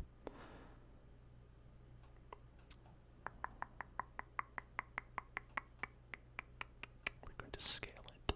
Do the same thing as we did before with the scale. As before, when we went to the size, we said we are going to go to the size properties. We're going to do 0.5, comma 0, and we're going to do 0.15, comma 0. That will make it so it stays at roughly this size on the screen. And then we'll constrain the button to a square bounding box by setting size restraint to relative of YY. Relative of YY, relative of YY. The current size should work nicely on a phone, but the XY scale of 115 may appear too large on a computer screen. Regardless, you can add a UI size constraint. Okay. Okay.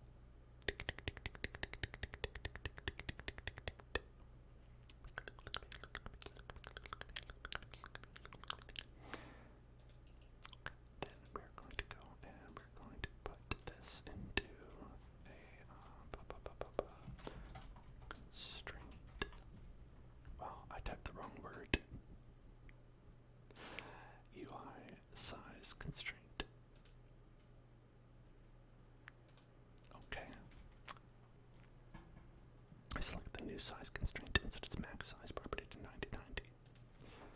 No bigger than 9090. No bigger than 9090. So I'll make sure. Well, that's the minimum size. Okay, never mind.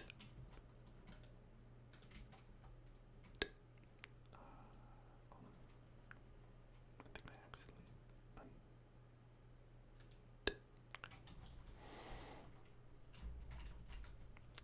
add this size constraint, yes, and then we go up here and we say 9090. 9090. There we go. And now it's not so big, not so big, not so big. Buttons should typically be moved within a player's thumb reach on mobile devices, for instance, in the lower right area of the screen. Wow. I'm a lefty here, okay.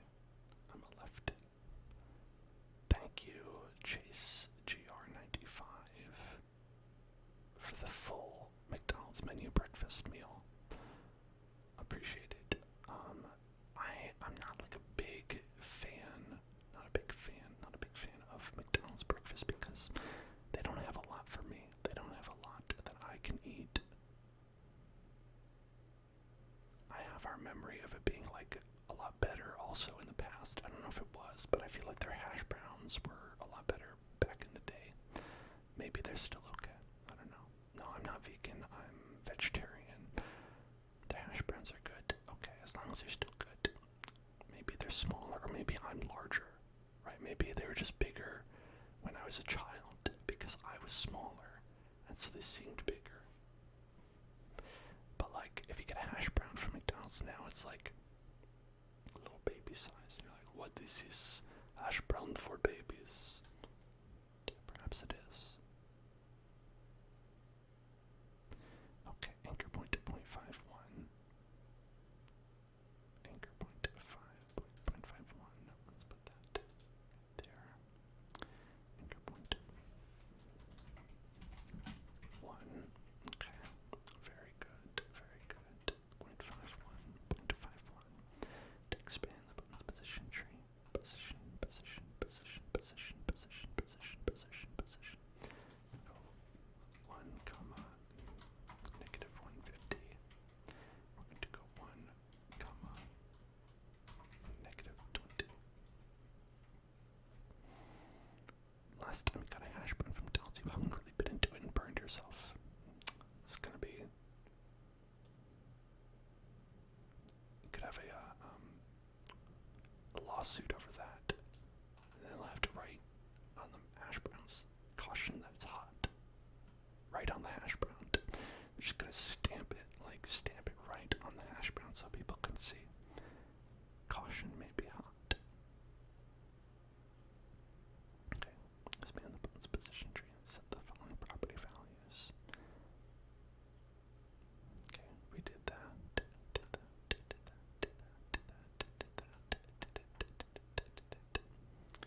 Looks good to me. Okay.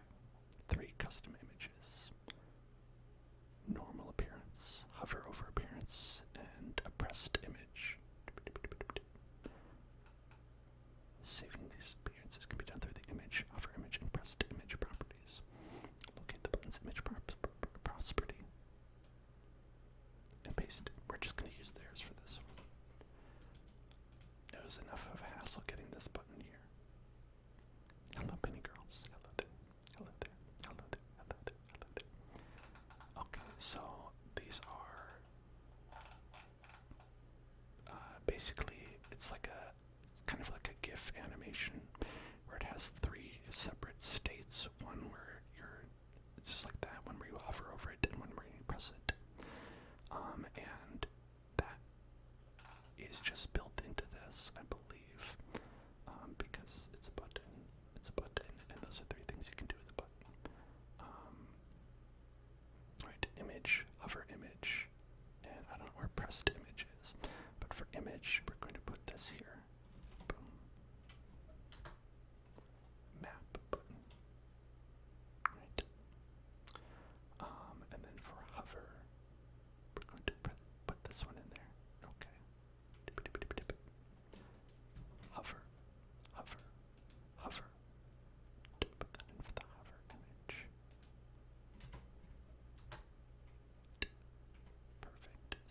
So when you hover over it, look at that. It does like a little dance. Look at that. It's dancing. The pressed image property. Pressed image, pressed image, pressed image. We're going to put that in there.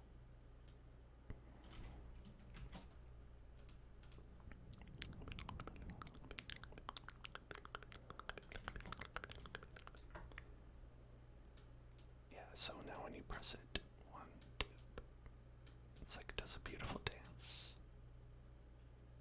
It does a dance when you touch it, and when you press it.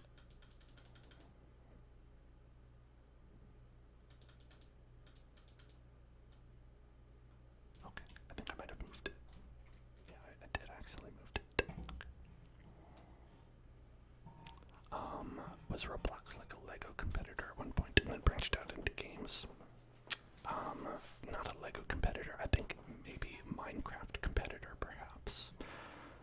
In the like youth game space, and basically then they went into more of a user-generated content direction, and then got successful enough that Microsoft, when they bought Minecraft, tilted Minecraft and sent Minecraft in that direction. Which is how you know when something's popular, when all the big companies are like, oh, we've got to do that with our game. Like Battle Royales. Like when Battle Royales came out and PlayerUnknown's Battleground made a Battleground. Made a Battle Royale when you made a Battle Royale. And then every game was like, oh, we've got to have a Battle Royale in our game. And then Fortnite made it more popular, and then that was the one that everyone knows now. I don't think it was a physical product, Roblox. I think it's always been a digital product, but so is Minecraft. Okay. Background transparency. Background transparency. Background transparency. Let's put that right there. Good. Yeah. Oh, look at that. Beautiful. That beautiful map button. Beautiful, beautiful button. Beautiful. There should be a Cooking Mama Battle Royale game. But man,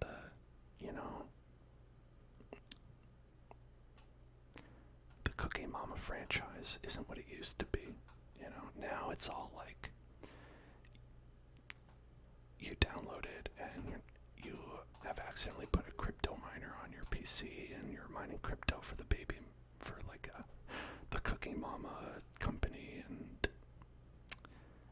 things just aren't what they used to be. It used to be they just gave you a regular broken game. Rotate the button slightly by pressing rotation to 5. Rotation, rotation. Why is that literally just because they're like, I think it looks nicer like that? Yeah, okay, they were literally just like,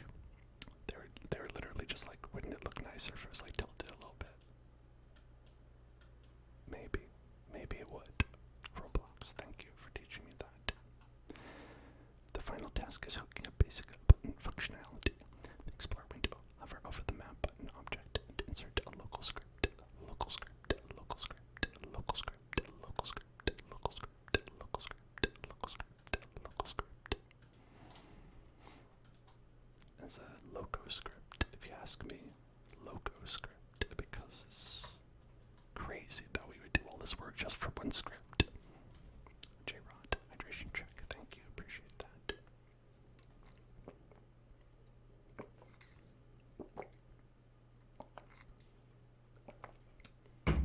Okay, local button. A local button equals script. Apparent. See, yeah, I told you all that this was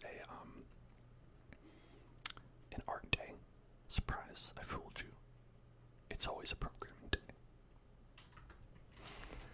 Local function on button activated. Tick, tick, tick, tick, tick, tick. You got pizza with jalapenos, banana peppers, green olives, and red onions, and Cajun crust.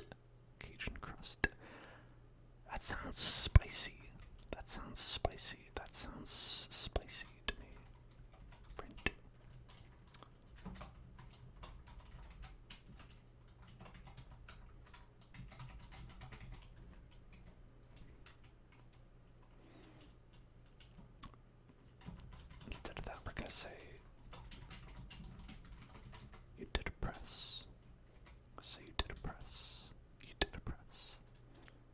And then they have a little comment code here, which we learned about last time.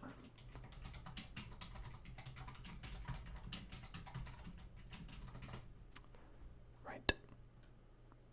So that's just saying, like, hey, if you want the button to do anything other than say you did a press, you put that right there. And then, of course, to make it work, you say a button dot activated connect on button activated. So that means when the button is activated, it will connect to the activated function, the on button activated function, which is right here, and it'll say you did a press. Alright, the first line sets a variable button, which tells the script which button it's linked to. Image button, right, script parent. Okay, the final line connects the button to on button activated. Yes, and there we go. Okay. And now what it should do. Alright, we don't have to save it. Or I guess we could apply edits. Right here we can look. Does it do it if I do this? Okay.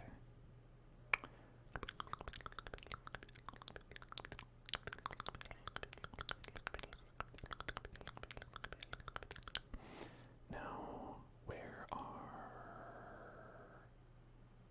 Okay, right here.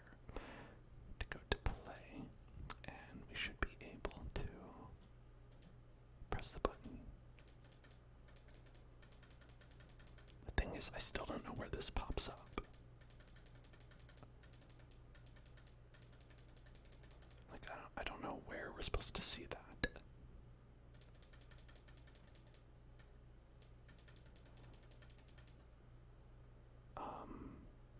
The print, you know? The print.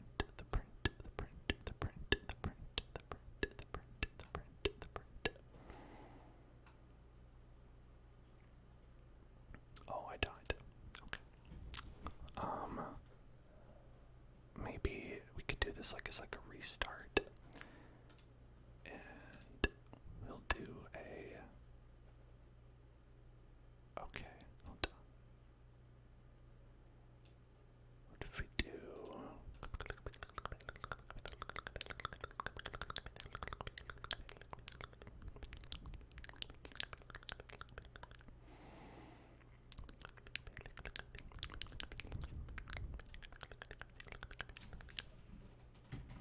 How about this? Alright. We'll test it. You know, J-Rod, that is exactly what I was doing. That is exactly what I was doing, because it's like, what if you just want to restart, right? There you go. And instead of take damage, we're going to do humanoid health equals 0.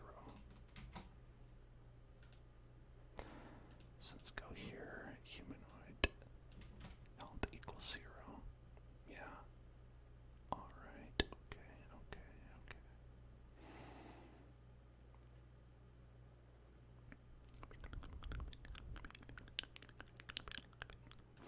Right now this button will kill all players.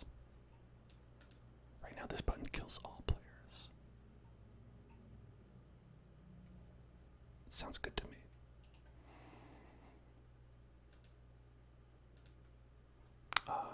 So far, what's wrong with that? You know? What's wrong with that? Okay. It's not killing the player. Is it because we have this shield, though? We have to make sure it's not because we have the shield. Alright, it didn't kill us. It didn't kill us. Did not kill the player. Did not kill the player. That's a bummer. Alright, listen, we're gonna go to the bathroom. That's right, we're all gonna go to the bathroom together.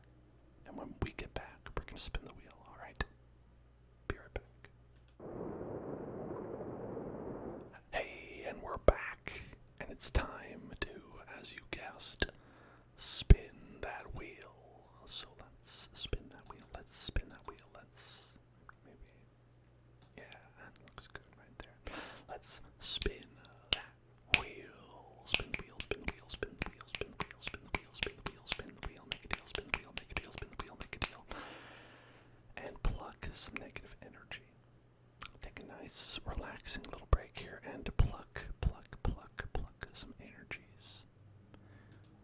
got it.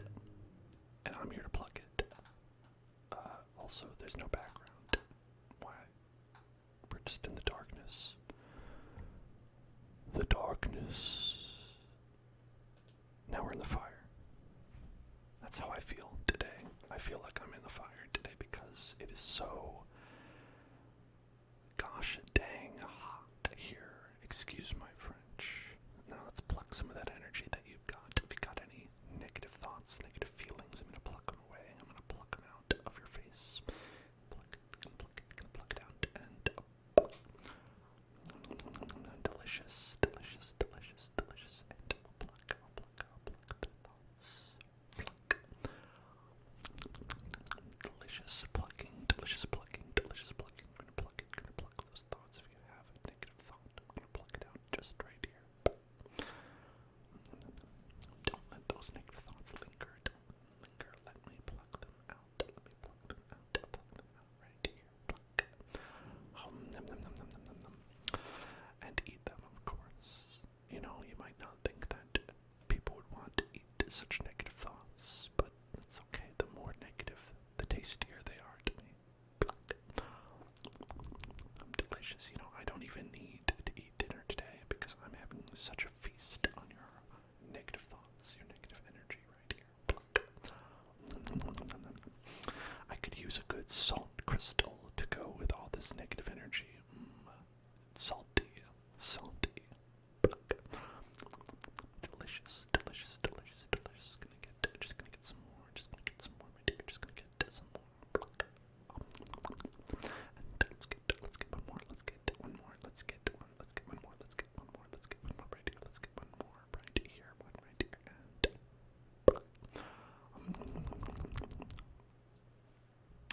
If you ever won $2 million from the lottery and gave me $500K to do ASMR for 20 years, would I do it? Okay, well, let me think. Alright, so 20 years. 500K. Then for each year, let's see, it's 50K for, okay. That's like 25K a year. That's like, I don't know if that's over the poverty line or not. If it's over the poverty line, but then again, thinking that doesn't mean that other people can't donate. So like, I'd say it's debatable. Because 20 years is a long time. Like 500K for 20 years, like I said, that's 25K a year, right? I'm not wrong about that, am I? Yeah, it's like, man, 500K does not get you as long as as far as it used to these days. But yeah, for me, I'm like happy to do anything as long as I'm able to survive and be a person. And I'm not saying that I do right now, but that's why I'm sad. Okay, let's go back. Let's go back to the desktop.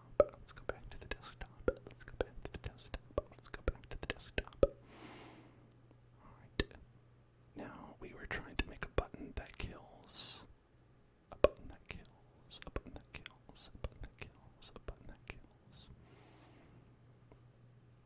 The 500K up front. No, Tansfang, if you win the lottery, you should do like the don't do the lump sum. Like, I think you want to do like the money over time, because I think with the lump sum you end up paying like a lot out of like taxes or something like that. I remember people saying like if you ever win the lottery, you have to do the we give you money slowly over time thing. For you personally, when you win the lottery. I'm not sure how that works. I never really planned to use that knowledge. I just heard that and then stored that in my knowledge bank. Okay. Let's see. Let's look at. Okay. You bought a Mega Millions ticket and you're pretty sure you're going to win. That's manifesting. You're just manifesting that. And if it doesn't come true, then I guess the secret is bullshit. But if it does come true, hey, works out. Okay. So we're gonna say like Roblox reference local player. Okay. Alright, player.local player. Is that great? Great. Yes. Yes, that's what we want.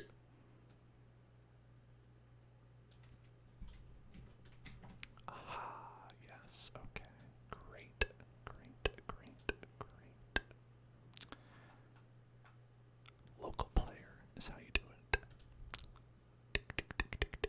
500k upfront for a 20-year commitment is okay if you invest well, you say. You know, that's true. But what if I don't invest well? Is it a good deal then? Okay. So this actually is easier than this stuff right here. Right? Okay. So we want local player equals game get service players dot local player. Right? And then we have a reference to the player right here, right? Okay. So that means we can get rid of this right here. Okay. We'll do shift tab to bring it back. Okay, alright. Oh, I never want to be a billionaire. I think, right, here's my theory, is that if you get enough money to become a billionaire, you need to give money away until you're not a billionaire, or you're a bad person. It's like that's the maximum amount of money that you're allowed to have, right? 999 million. It's like if you like ever played like an old RPG or something, like where you hit the max amount of money, and you're like, oh, my wallet can't hold any more money. It's like that's what it is. So if you go over it, you're cheating. That's basically what I'm saying. Okay. Alright, so local player. If player is alive, then don't give them points. No, we're not giving them any points. Not going to reward them for being alive. Yeah. I'm going to set the health to 0. Right there. On button activated. Right there. Okay.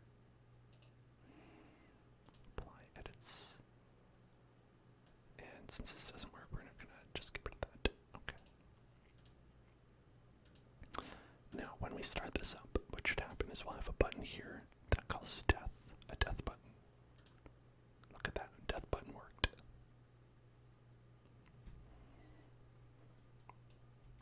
Death button, death button, death button for cutie, death button for cutie, death button for cutie.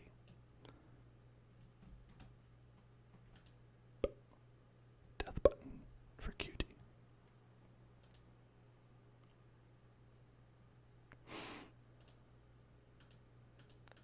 And so it's worth noting that you can't just kill yourself over and over again. You do have to wait to be alive once more.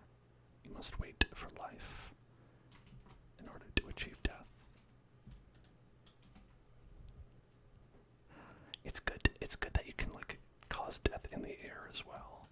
Look at that. You know, and that's a strategy, right? That's just another layer of strategy, is that like if you want to like boom, knock out some, look at that, you knocked out all those platforms at once, you know? Boom. Like if you want to get somebody who's maybe like racking up too many points, just pa-cha, you get them. Alright.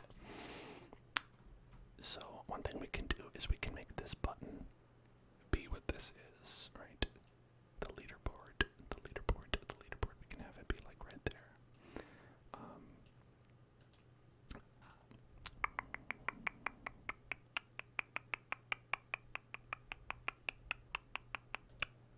So our button works officially.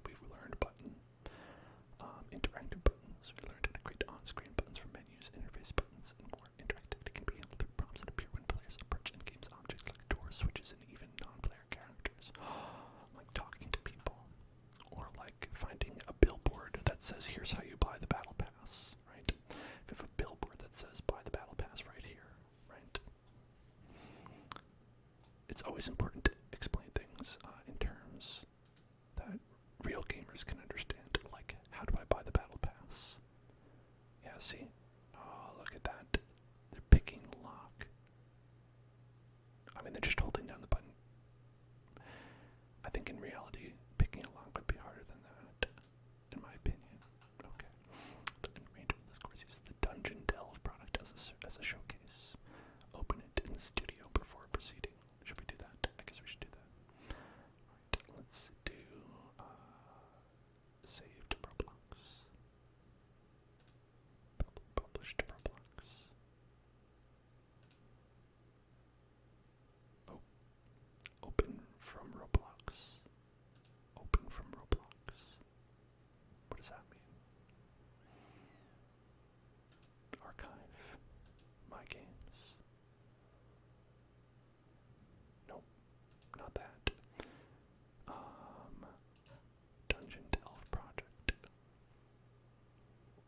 Okay.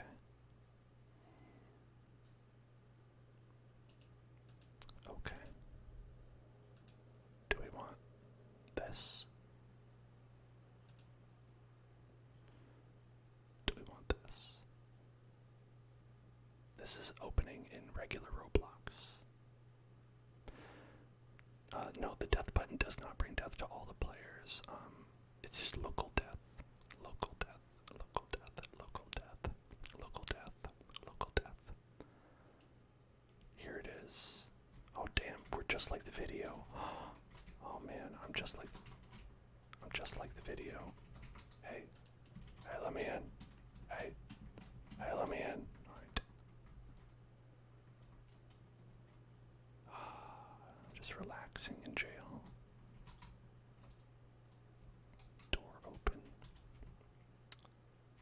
Door up. Why does it have a Jesus fish? Why is there a Jesus fish up there? What? I fell down. That's okay. That's part of the plan. Alright. And now, we're going to find Ricky Rat at some point. I assume that's how this works, right? Every Roblox game has Ricky Rat in it eventually, right? Or like that other, like, fuzzy blue guy. I don't know his name. Jeffrey. People who know Roblox, do you know who I'm talking about? He's like that fuzzy blue guy. He has like a scary face. Okay. I'm not learning anything here, is the problem. That's my problem, is I didn't learn anything from that.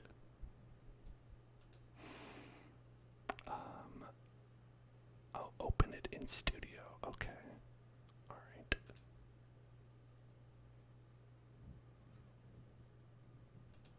Edit. There we go. There we go. There we go. There we go. Ricky Rat is Mickey Mouse's cousin, yes. Yeah. It's like a horror game thing. It's like a horror game thing. That we played through. And there are some other ones as well.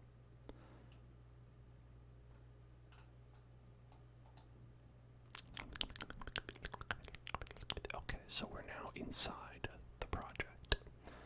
Look at that. Look at this cute cartoonish door. Look at this cute cartoonish door. Look at the snow outside. Isn't this beautiful?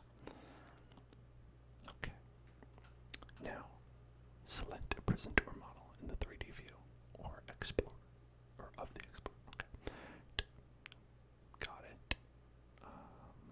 Expand its tree. Select the door object. Door. Placing a prompt on an attachment gives you more control on where the point of interaction occurs. The first is placing directly on the part model. Insert a new attachment and rename it prompt attachment. Now this is another thing where it's like, we're coming into this, like, with most of the project already built here, so it's hard to be like, oh yeah, okay, I know exactly what's happening, right? Okay,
is so bad, you're gonna delete it.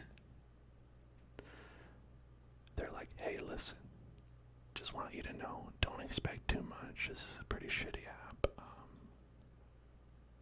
You're gonna just like dump this one out. You're not gonna like it.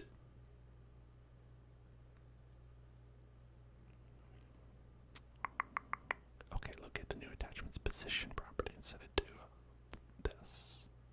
Alright, gonna move in front of the keyhole. Okay, yeah, that makes sense to put it by the keyhole. Okay. We're going to put it position right there. Boom.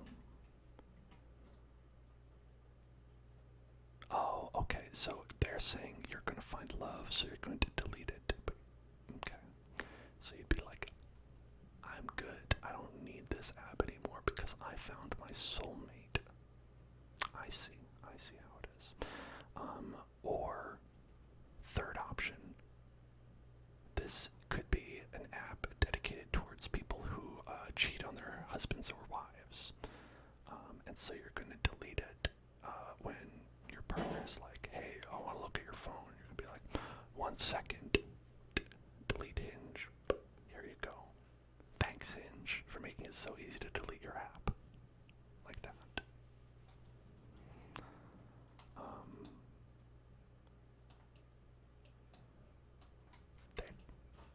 There have been like apps that are like weirdly like dedicated, or like, what was that one? There's like a Canadian one that was like in the news because it like leaked all their information like a couple years ago. Okay, so prompt attachment is right here. Look, it's like right where the door thing is. Okay. For prompt attachment, insert a new proximity prompt object.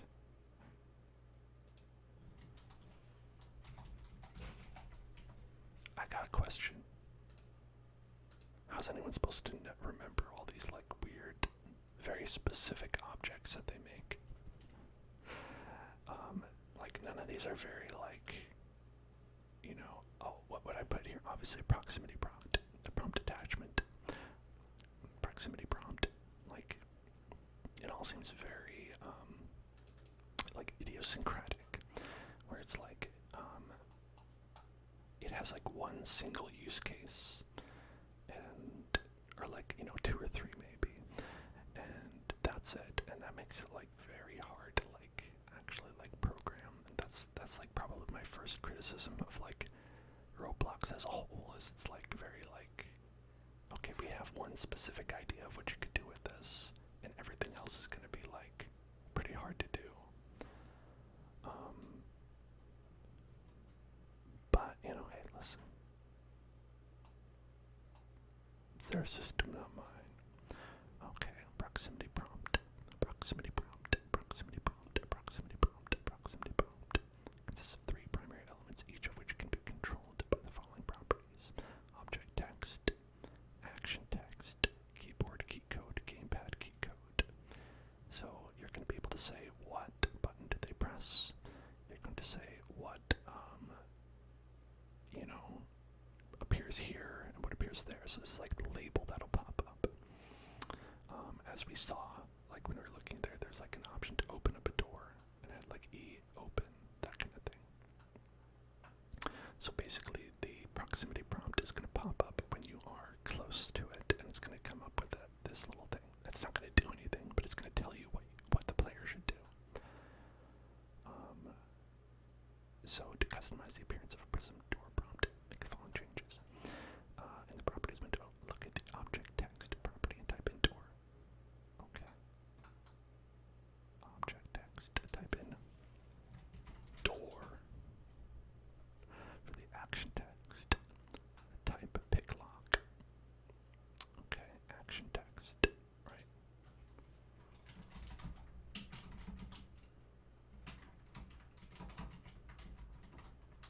Open door slowly.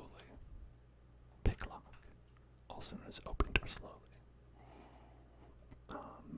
Activation distance. Prompts appear when the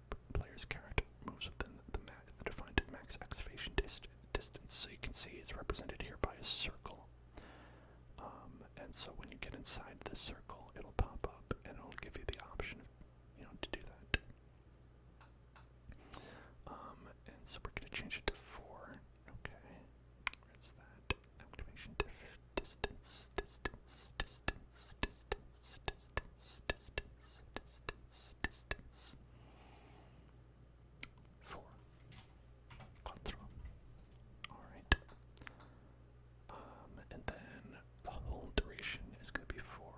Okay, so you have to hold the button for 4 seconds to open the door. And this part is interesting because I have basically made the system in like Unity when I was making my game, and it is very useful to have it like here as like a specific thing that you can have. It's just very specific. Okay. Hold duration property to 4. Okay. Best way to detect prompt events through proximity prompt service. That lets you detect events centrally without attaching a script to each prompt object. Okay. The basic framework is as follows. Local proximity prompt service equals game.getService proximity prompt service. Okay. Detect when prompt is triggered. Local function on prompt triggered. Okay. Alright. Okay. In Untitled Project, these events are managed by the prompt events script within a script server service. Server script service, server script service. So we have server script service. We had that in our other project. This is like the basic bucket. I'm gonna call this the code bucket. This is like the code bucket where you throw all the code that where you don't know where to put it. You put it in server script to service. So it's like things that are game wide, where it's like this is gonna be always active everywhere in the game. You put it in the server script service. So we got prompt events, object actions. Okay. Inside the script, the events above simply call functions within the object actions, also located in server script. Let's take a look at these. Okay, so we've got a couple scripts that they've written right here. Quite a lot. But we don't need to concern ourselves with all of this. We don't need to necessarily understand everything that's going here.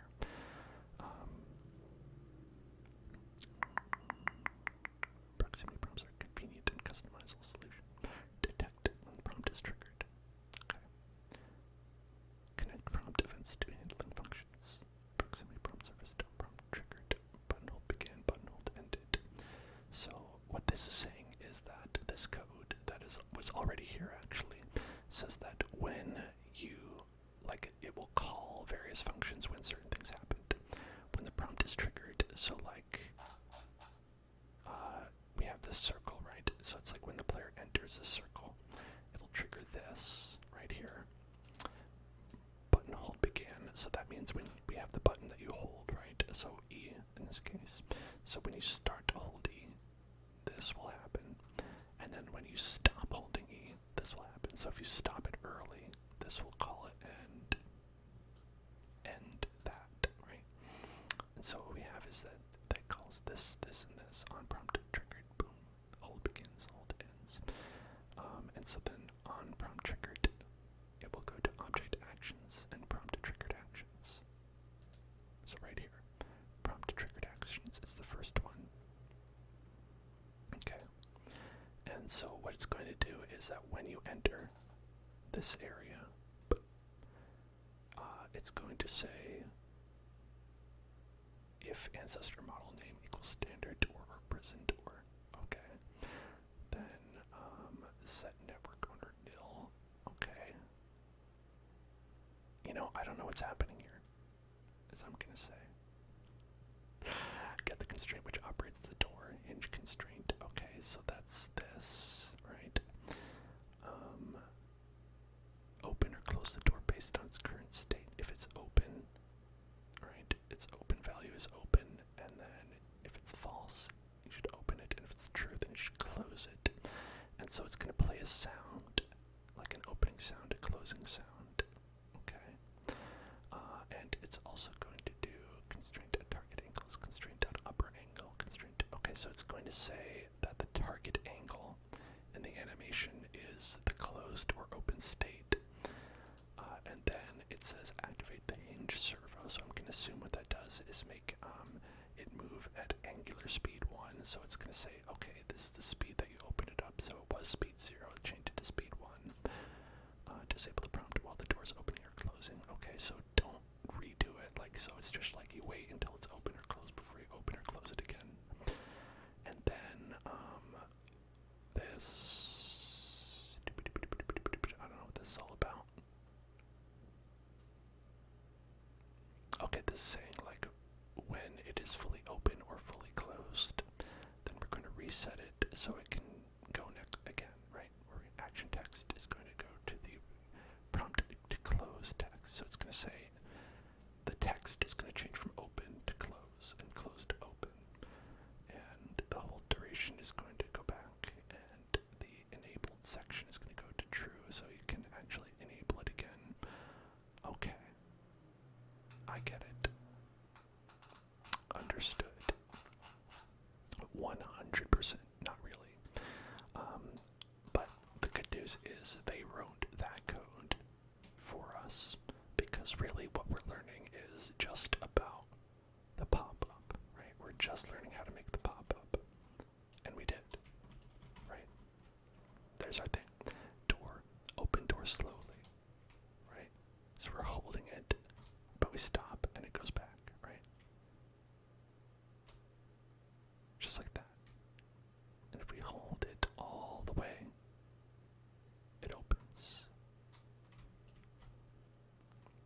And then the closing one is on the other side, and it says close and lock. And now it's locked again, and we can't get in. Or can we? Or can we? Can we? Oh. Pick lock. Pick lock. I didn't write that one. Haha. Okay. In this one we have a lantern turn off, turn on. Yeah. Okay. So now we know how these work, though. Pick lock. Oh, you know why this happened? It went back to pick lock. Right. It's also important to understand it's because of the code that they made, right? With the object actions, they say after you close the door, like we did, the button that said close and lock afterwards.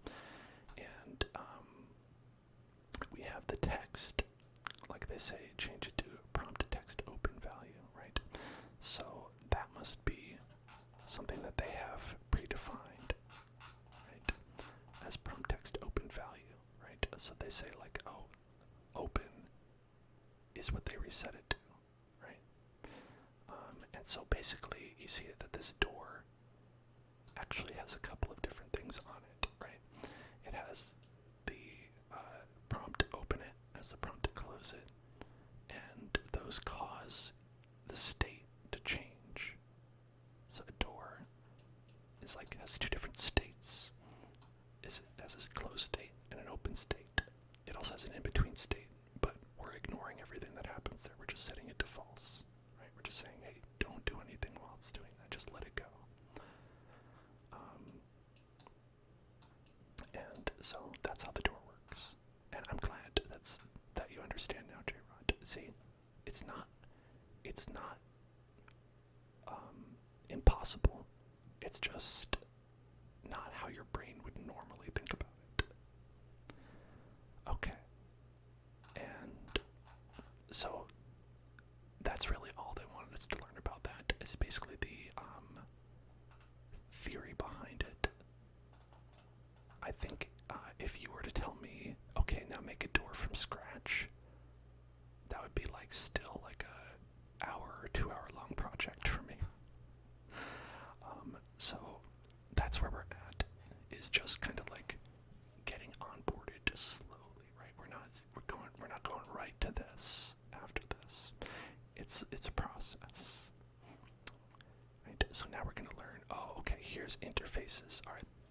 This is how we get the battle pass. Alright, we've got to make a battle pass. Doesn't matter what else there is, it just has to be a battle pass.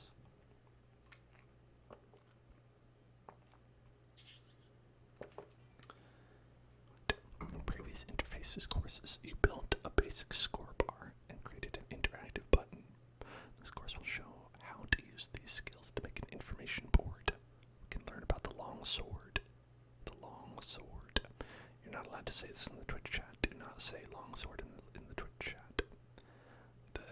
The moderator will hold you because Twitch thinks that long sword is something sexual.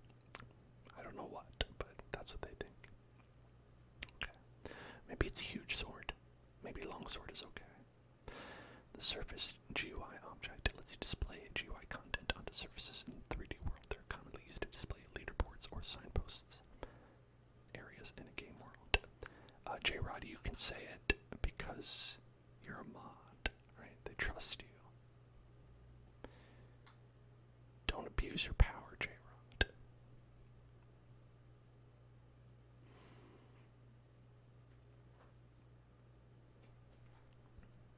Yeah, when you open a door, you're not worried about what's happening while the door's opening, but here it's important, yes. And actually, like, we even learned in our basic one that we opened. Hold on, let's open a recent right here.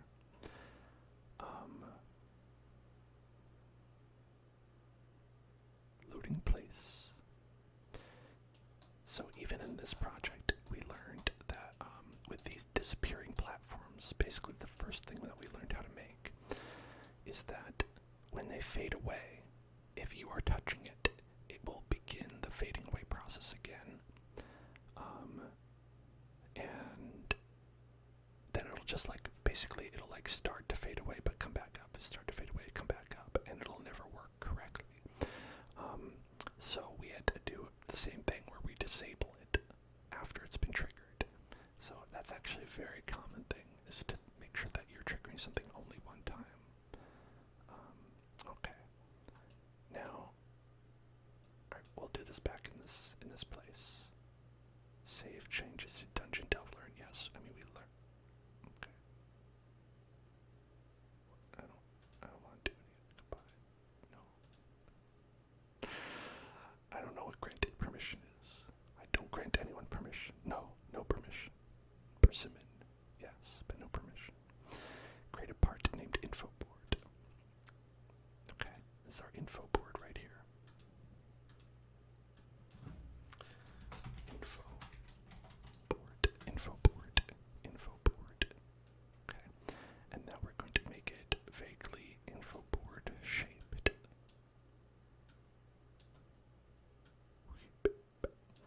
There we go. So it's nice and thin. A thin object. Long and thin.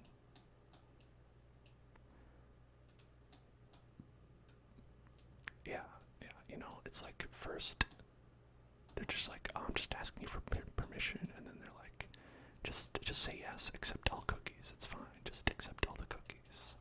Like, I will not accept your cookies. Unless they're real cookies, in which case, thank you very much, I will accept your cookies.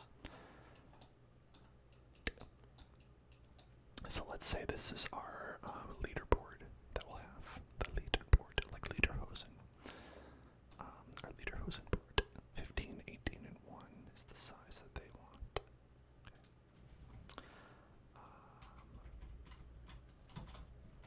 15, 18, and 1. Great.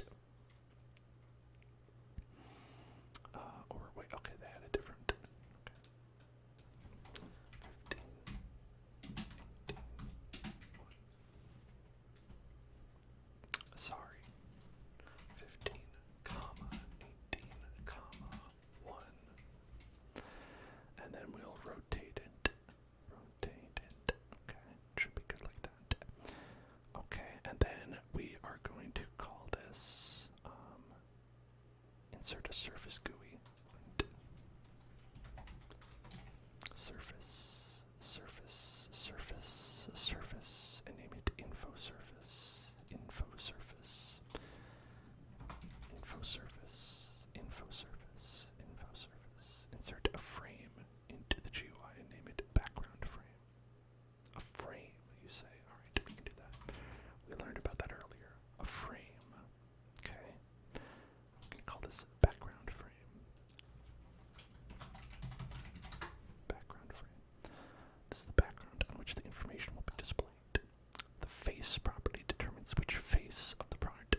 whatever it is. Thank you.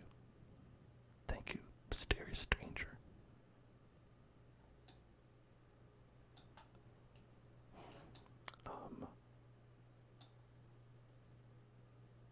You only caught the end of it. That's okay.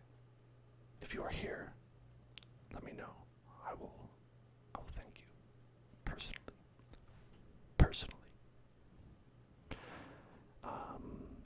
That is a threat. If the frame is invisible after selecting the front face. Okay, it's pointing the wrong way. Yeah, we fixed that. To make the frame cover the entire face, you need to adjust the size property. That makes sense. Let's adjust the size property to 1, 1. So it is covering 100% of the space.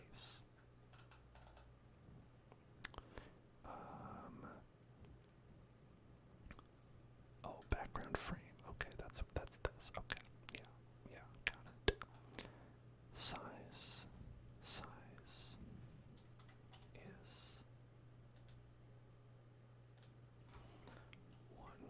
0, 0, 1, 0.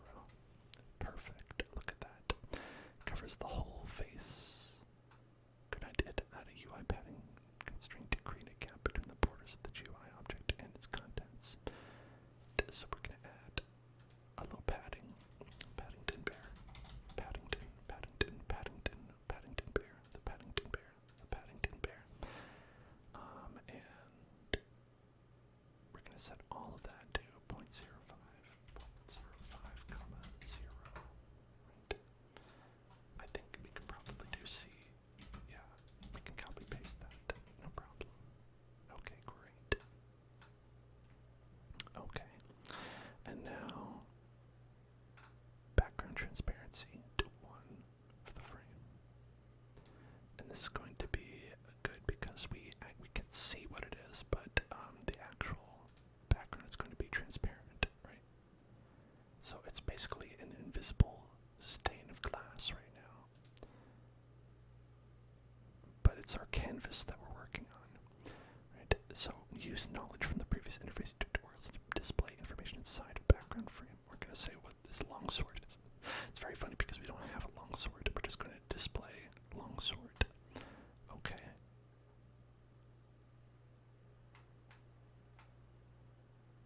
Oh, okay, so they're just saying, hey, listen, you can do this.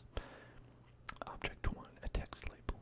Yeah, alright, so let's just do it. Let's add text label. That says label. And we're going to go an image label. Alright, let's see. Image label.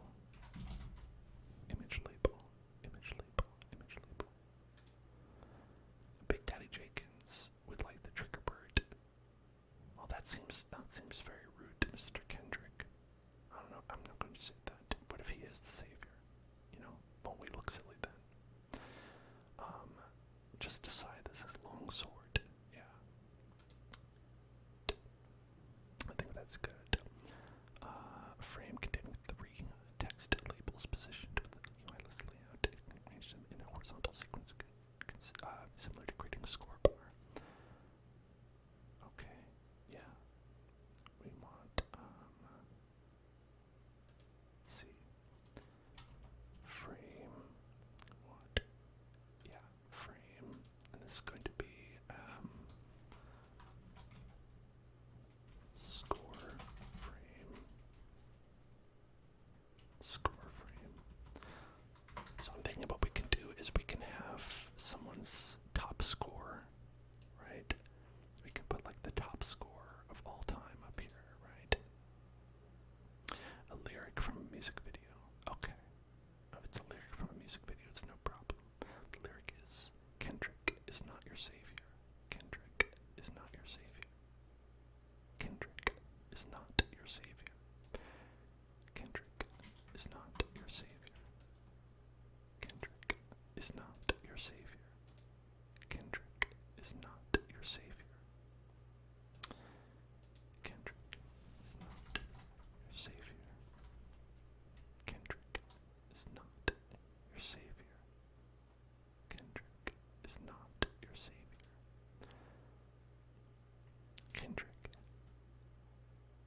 Zero savior, question mark. We'll see. Who knows? Okay, so we're gonna do horizontal. Horizontal, horizontal, horizontal. And so we have a similar thing to this, right? And we have the label, image label, text label, right? And obviously we can grab it from where, what is this? Where is that? Where is that Nicolas Cage? I don't know. I know on this, up here, we have that, but that's on the starter GUI. Starter GUI. Score bar frame. Right, yeah. And we have image label, text label. Let's go ahead and copy these. And put these right here, right? Yeah, look at that. So that's gonna go right there. It's right there, right there, right there, right there. Morbius. Morbius. What's a Morbius? Sorry, I don't know what a Morbius is. I was gonna ask, but I was thinking about how to do this. Morbius. Morbius. Is that guy from the Matrix? Morbius. Morbius. Morbius. Love that guy. Okay.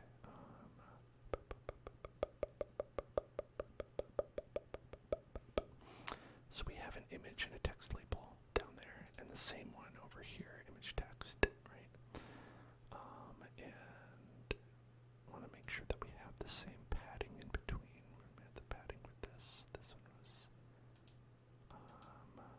10, 10, 10, 10, 10, 10, 10, 10, 10, 10, 10, 10, 10, 10, 10, 10.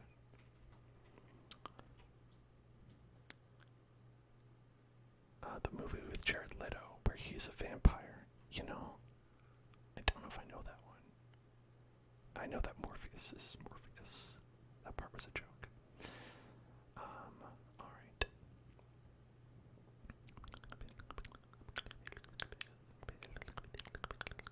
It's part of Sony's Marvel Universe. Sony had a Marvel Universe too. I didn't know that. I had no idea. So this is going to have the score, right? So it's going to be like score text, we'll call it, and we'll call it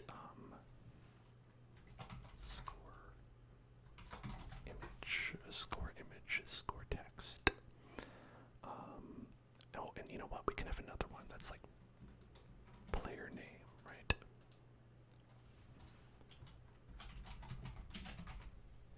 Player name text, score text. And then it'll be very good, right? So this will be like, the name is, let's see.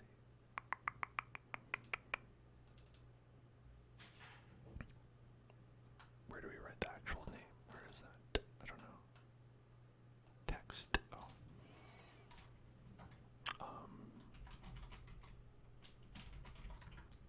So Jared Leto. And then that. Okay, it's not currently, the UI list layout seems to be bad. Seems like it's not good because scale, offset. Like this should just come after it, but it's like,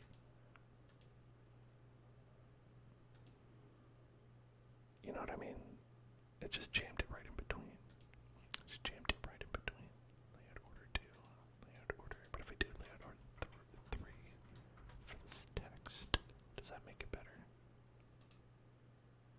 No, it doesn't actually. Because that's 1, got 2, got 3. Okay. Yeah, it's because this is a picture of Jared Leto. I don't know if people call what's actually right. Let me see.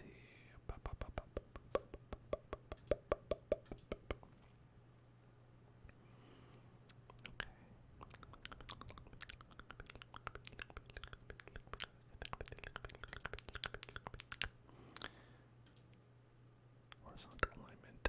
Well, left, I guess, because that doesn't work out. Center. Top. Okay. Horizontal. Yes. Okay. Absolute content size. What does archiveable mean? Whether or not it's going to be saved in the game because this. Okay. Probably wanted to save.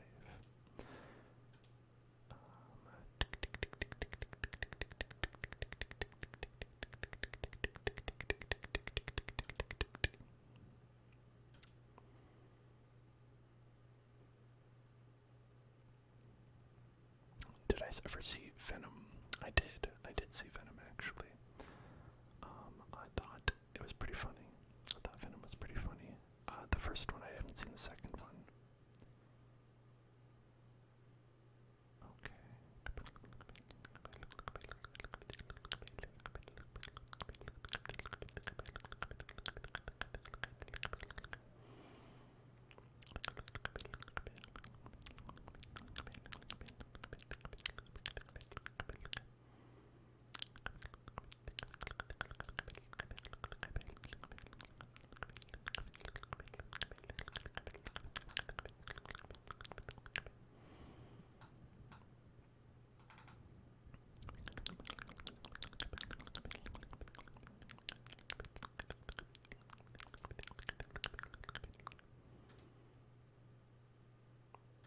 Yeah, this is not how you really want it to be.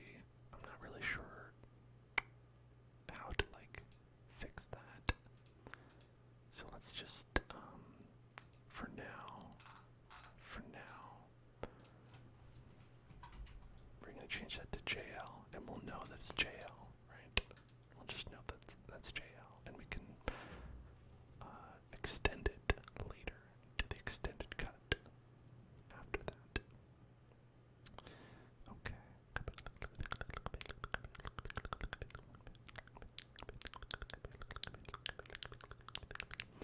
So, our general idea is that we're going to have this, and it's going to give us the, scores, and we can work on making this, actually hook up and work properly. Another time, maybe a little bit later, because surface GUIs exist in the 3D world that can be affected by light like any other object. Light influenced property controls how much surface GUI is influenced by light. The normal values, one meaning space will be lit the same as surrounding objects if you set it to 0. Images inside will remain lit as you design them. This can be useful if you want to create something like a neon sign which glows bright even if it's a dark environment. Now, that is something where it can actually get hard to read. Sometimes when people do that, if you are reading the side that's in shadowed here, right? All the text could be in shadowed, and so that's not something we necessarily want, but it's good to know that you can do that. That would be the light influence. Light influence, where is that? Where are you? Light influence. Maybe it's right here. Light influence. Light influence. Light influence. Light influence. Light influence. Light influence. Light influence.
thing says P. Poirot.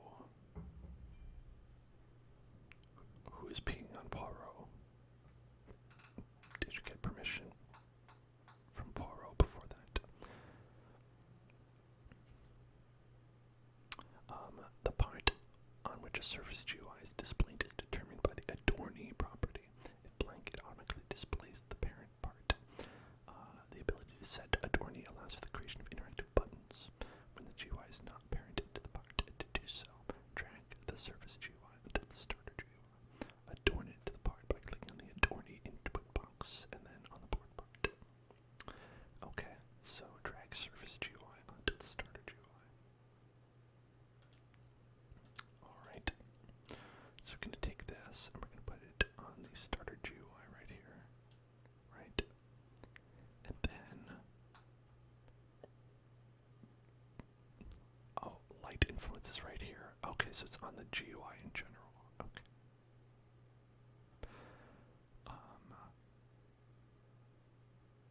Adornee property. Okay, right there. So right there.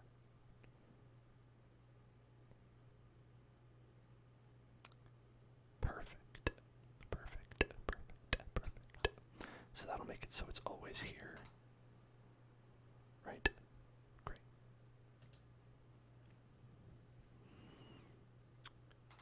Okay, next is to learn environments, post-processing, atmosphere, lighting, background music, in-game sounds. Ooh, exciting. Also, gameplay mechanics, player tools, hit detection with lasers. Then we have input, game data, effects, physics, and animation. Animation absolutely should be last. So far we've done, like last time we did basic coding and intermediate coding. This time we did modeling, interfaces, and not environments yet.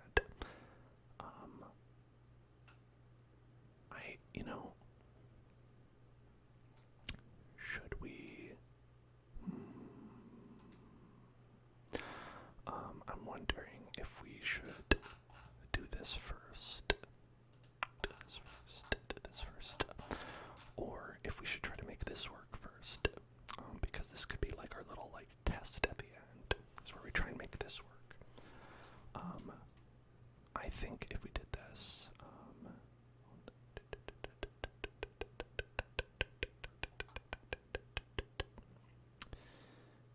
so for this we would have the score bar frame.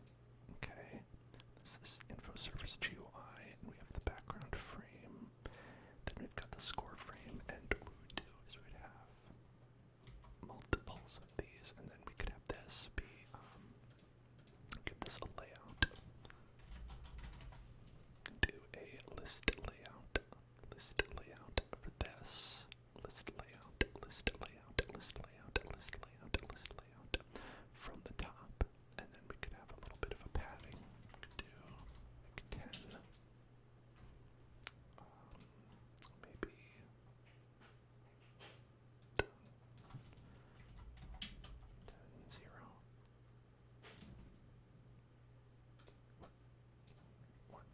1, 0. Oh, scale is what that is. Okay, interesting. Okay, hold on. 0, 1 then. Right. Okay, so it's a 1 pixel. 1 pixel, 1 pixel, 1 pixel. Do you ever stretch and things start to pop and crack all the time? I'm a very crackly person. Okay, so we've got like a space of 10 there. Maybe, we could add a little bit extra.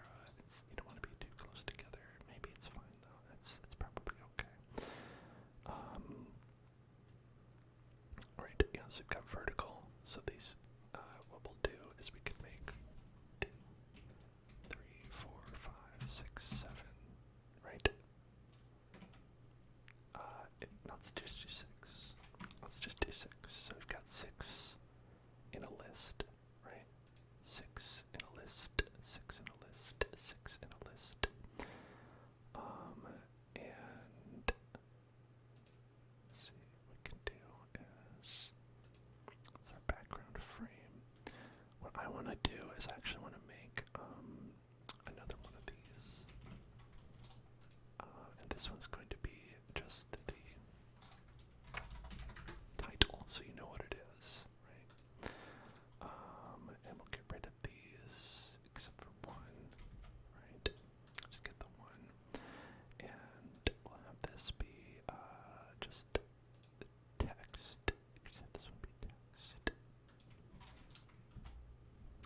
So right now this isn't, it's not like beautiful stuff.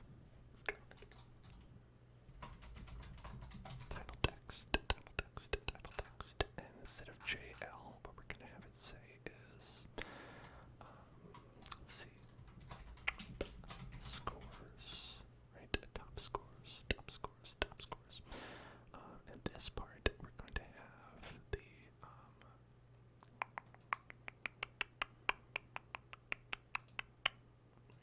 right here. Okay, so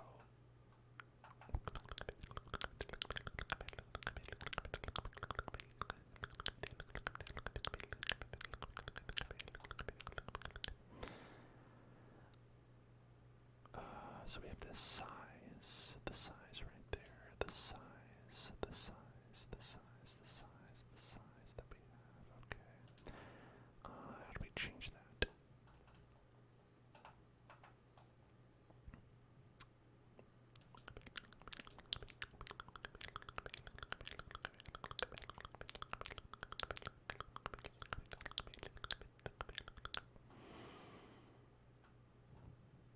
You know, I'm not sure. Okay. Okay. Anchor point 0, 0. Position 0, 0. Size. Okay. Because we have this. Maybe if we get rid of the UI padding, is that the problem? No, that's not the problem. No. Okay, UI padding. That's okay. You can stay. UI padding. UI padding, we need that. We've got title, background frame. I want is to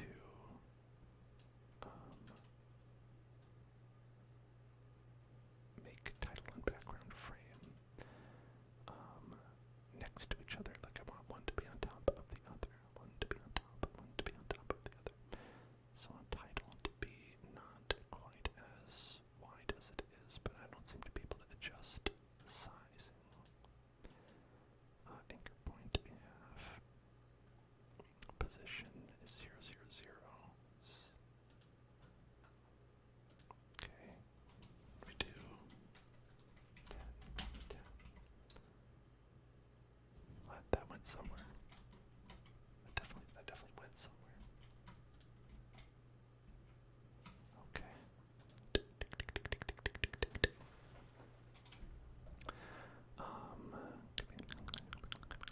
You know, I feel like the part is that we have the adorny thing. I think if we didn't have that, it might be easier, right?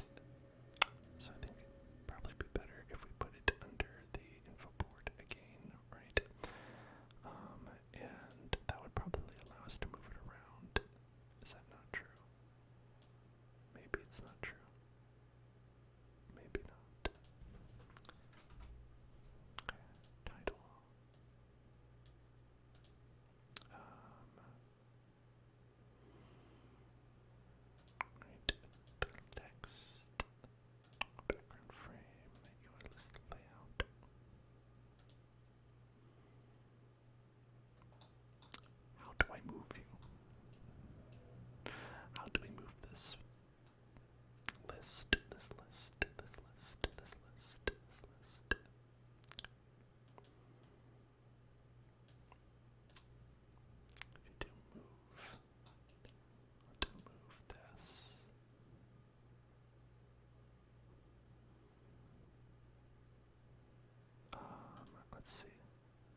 So that will make it so that we have actually space to put this title. So we're going to put that in and say that this will be, size will actually be 0.1, right? Because that's just going to go like right there. And that should be it. That should be all we need. And for this, we want the title text to be actually center aligned. If we can do center aligning, center aligned, center aligned.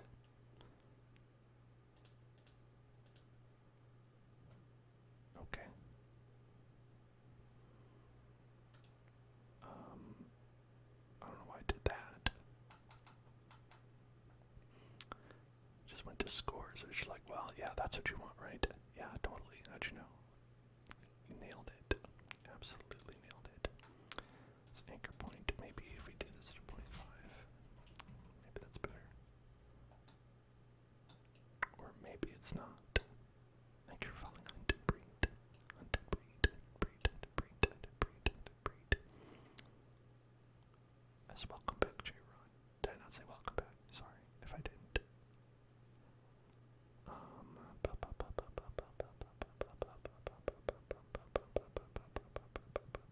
Okay, position.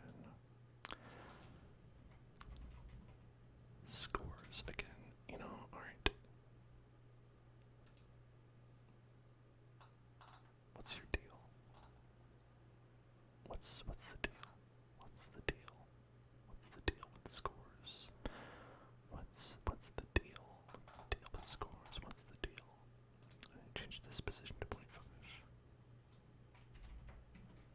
Okay, now we're getting somewhere. That looks like it's basically in the center, right? It's basically in the center. Kind of. It's good enough. I'll take it.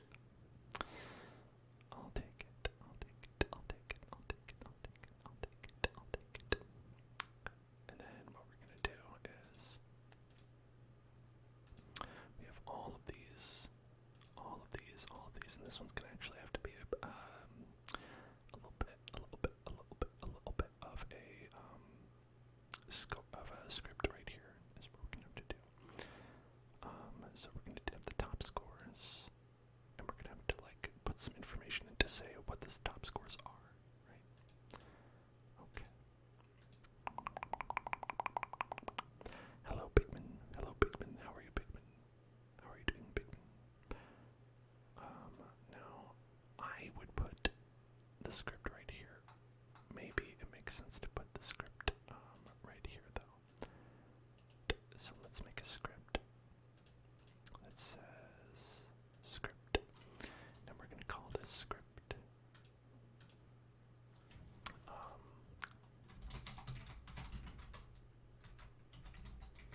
leaderboard. Let's just call it leaderboard.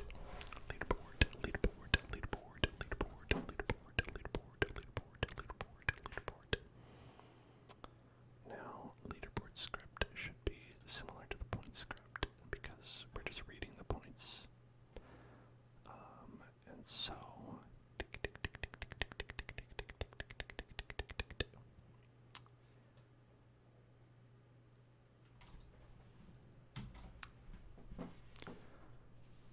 we want this to be something that like updates itself, right? Pretty much every second, because it could be changing every second. So we're gonna do for player list.get players. Okay. I think we have local players. Yes, right there. Okay. So game.get surface players, and then what we're gonna do is every 1 second we're going to have that list of players, and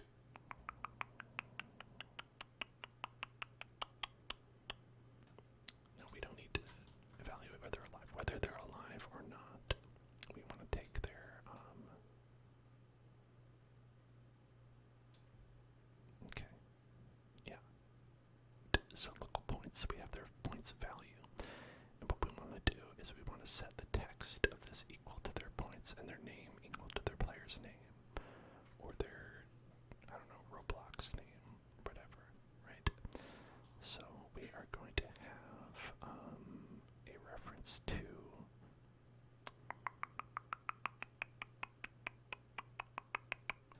well, okay, so right here, the info surface GUI, right? Now, okay, right.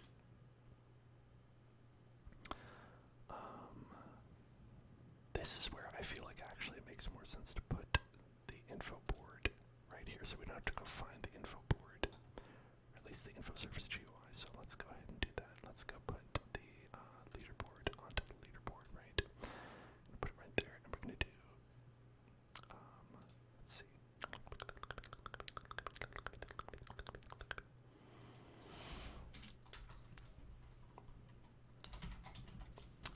Local.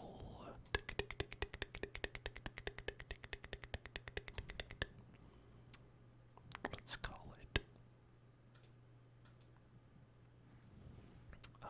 What I would want is a list. Ideally, what I want is a list. So I think what we can do is we can call it score frames. Local score frames equals parent. Let's see, we did parent. How did we do parent?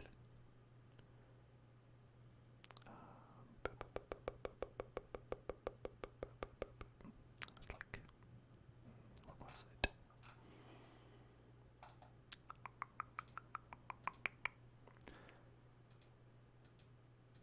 Is it this one? This one? Is it this one? Is this one? Platform.touched. Script.parent. Yeah, script.parent is the thing. Script dot parent dot get, where is it? Get children. Get children. Get children. And let's see where it is in the hierarchy. If we do, it's right here. So we actually want to get child. Get one child.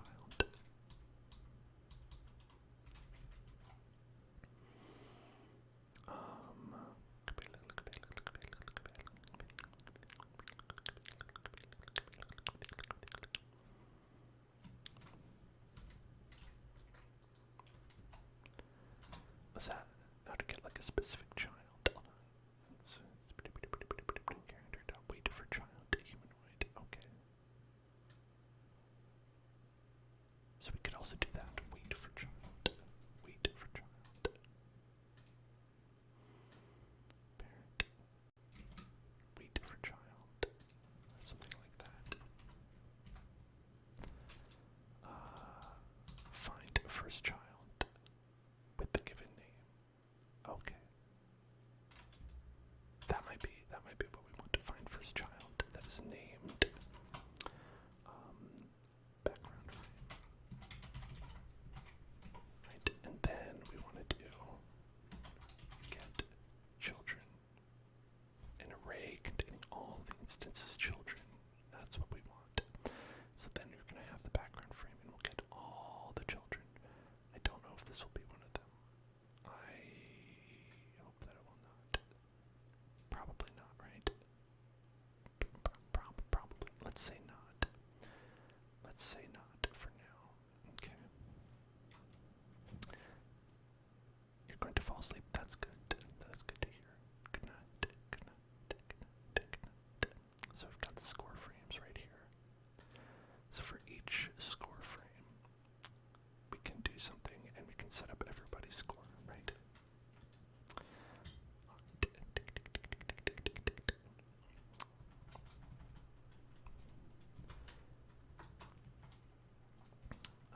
So let's do a for loop for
So we're going to run through this for loop, and it's going to say local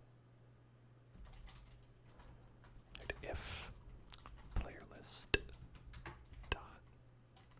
It says player list dot length. I don't know if it does. Player list.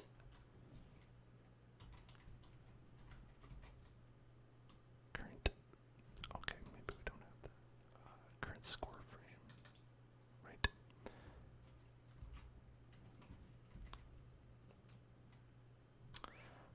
But what I want to do first is to see if the player list is that long. If player list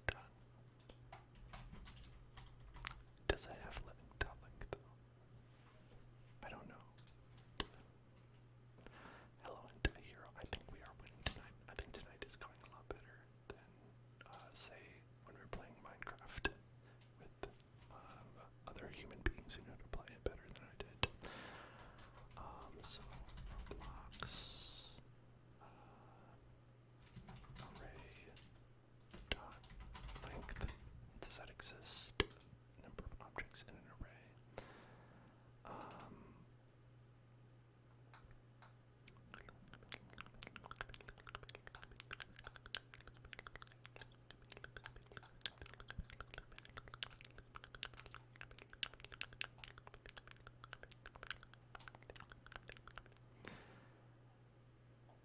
Okay, so you just do hashtag score frames for to say the list of the length of score frames.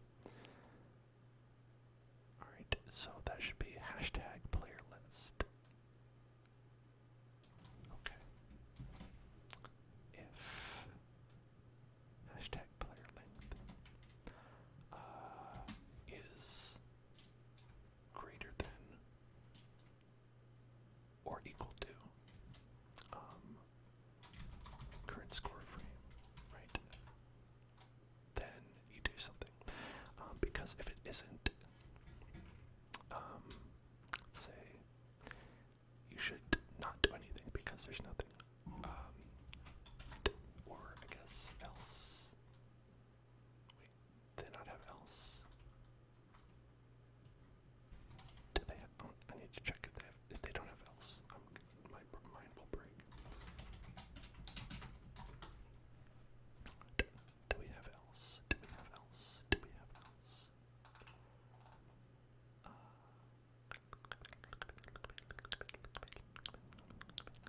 Do they not? Or else, else. Okay, they do have else. Else, if, then end. Okay, so you don't put end, right? Else, end, right? So this one's going to be turn the object off. Fill in player data. So the idea is we have our list here, right? Say there is 3 people playing, right? So it's going to be fill in this person's score, this person's score, this person's score, and these objects, just turn them off. If you can do that. I don't know if you can do that.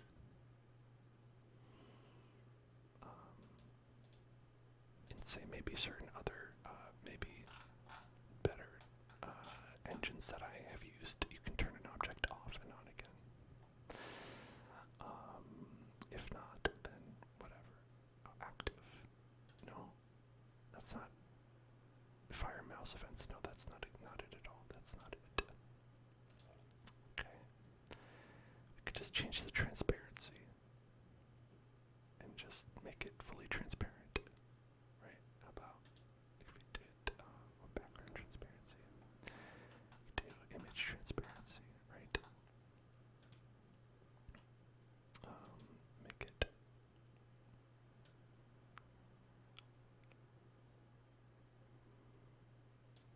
maybe like 100. Is that it? Okay, I mean that's not really what you want it to look like. Let's see.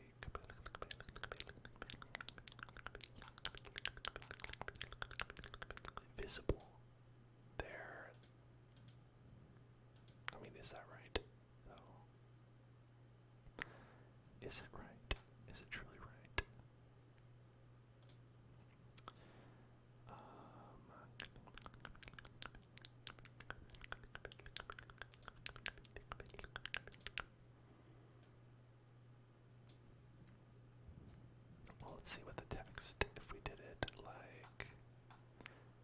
visible. Okay, it would disappear. Okay, so that one it works. Alright. So we'll change the visible on all the child objects from true to false then. Right. And we'll see if that works. Okay, so then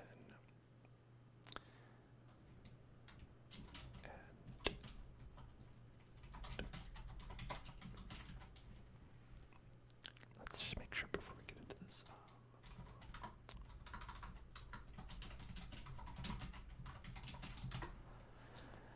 Okay, can we turn off objects? Turn off objects, turn off objects, turn off objects, turn off objects, turn off objects, hide objects. Yeah, maybe I'll say that. Hide object, hide object, hide object, hide object, hide object.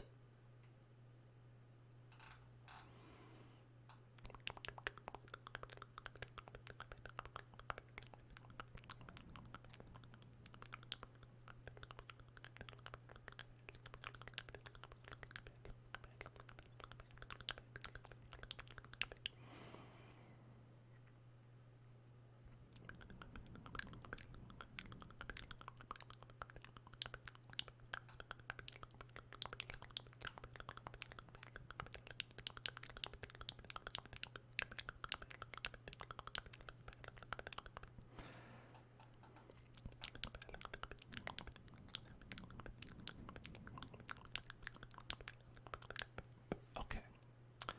I think it'll work. I think it'll work. I think it'll work. I think it'll work. I think it'll work. I think it'll work. So what we're gonna do is we are going to get so what we want is score frames, and we're gonna say dot. Is it dot catch? Okay. It's pop, pop, pop, pop, pop, pop, pop, pop, pop, pop, pop, pop, pop. Let's have local, let's call it score frame children. Score frame children is equal to score frames, and find children. No. Oh, okay, right, because we have score frames. And the number in the list we're going to get is current score frame, right? Then we're going to do get children, get children, get children, get children. And then right here is going to be for all the children, for all the children. This one's for all the children, for all the children. Let's see.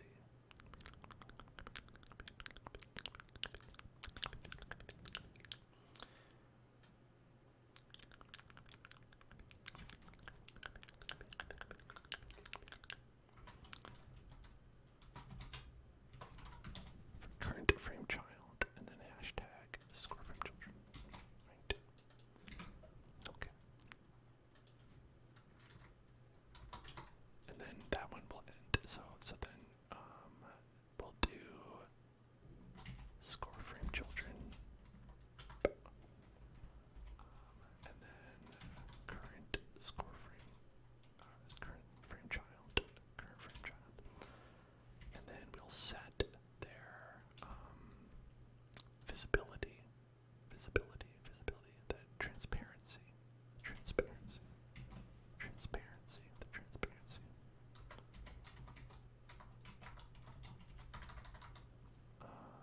Tick, tick, tick, tick, tick, tick, tick, tick, tick, tick, tick.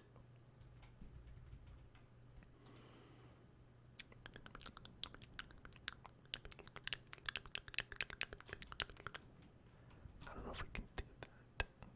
Interesting.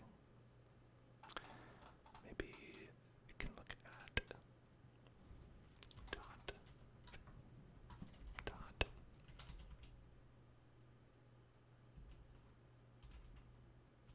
I don't know. Okay. Maybe that's not the best way to do it. Maybe the best way to do it is instead.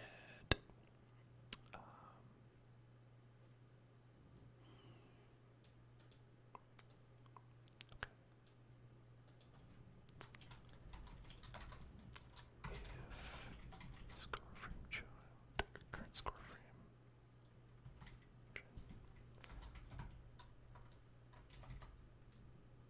Right, current frame child. Gosh, this one's complicated. For my brain. Okay. Let's say is. Can we do is compare type? Can we do type compare?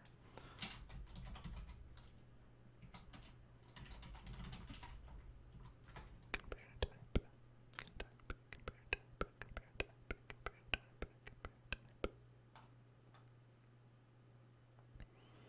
Type of.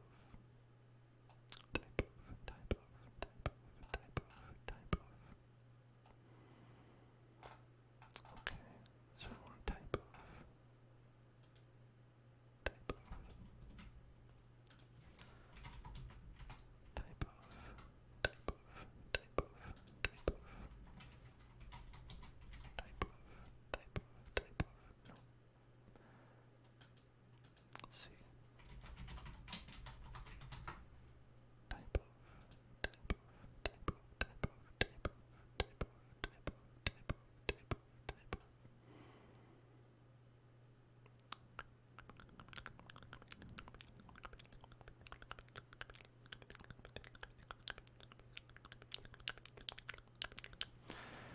Okay.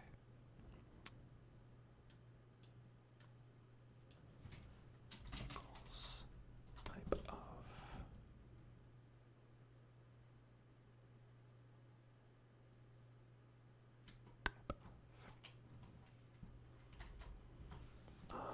Let's see. Text label. Text label.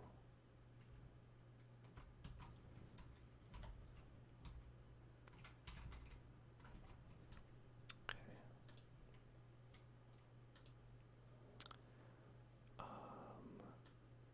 Then we'll do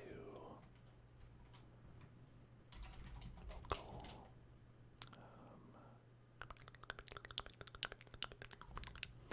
Okay, this may be a little bit too long in the tooth to do that. Okay. So let's go with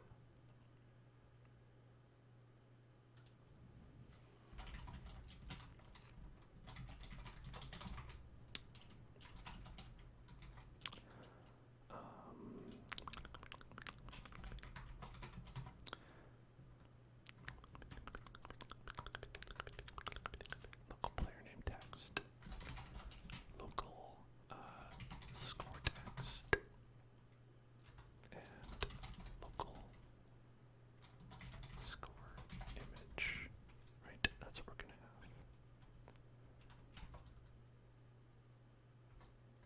And we're gonna set those player name text equals score frames.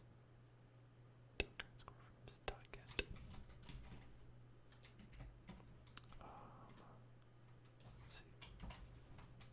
Get child of type. Can I get child of type?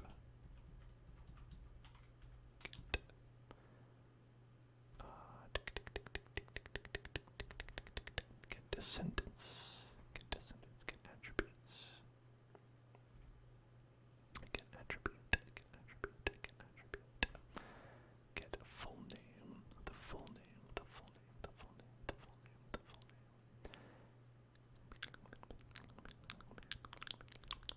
Get actor. Get actor. Get children. Get children. Let's see.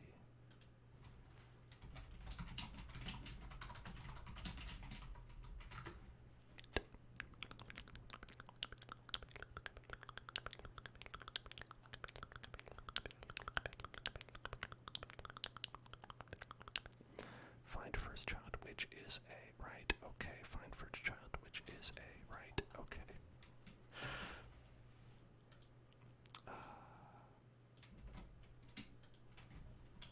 Find first child, which is a, which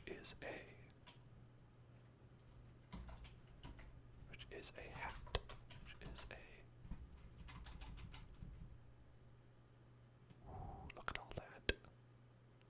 All these choices. Now what I want to do, which is a text label, right? Get first child, which is a text label. But that actually might not work because we're gonna have two that are text labels, which is unfortunate. Okay.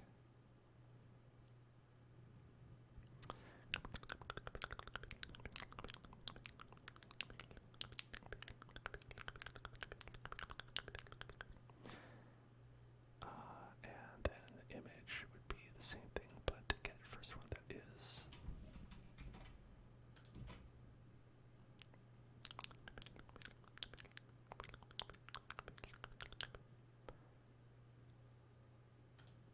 an image label. Image label. There we go. Image label. Image label. Image label. One thing we can do here, I don't want to make it overly complicated for this, is we can go ahead and say, just get rid of the score.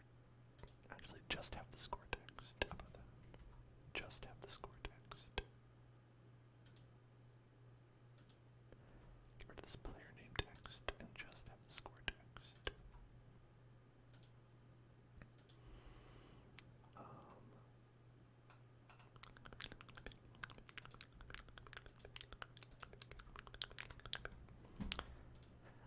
Alright, and then what we will do is this.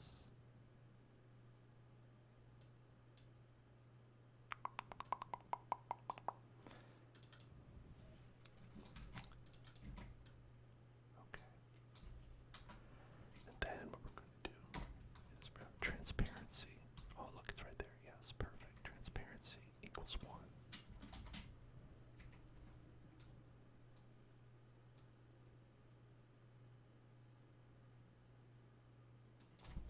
Actually, hold on. We have to do that separate line. Separate line for that.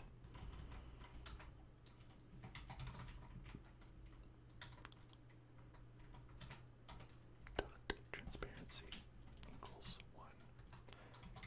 Score image dot transparency equals 1. Okay.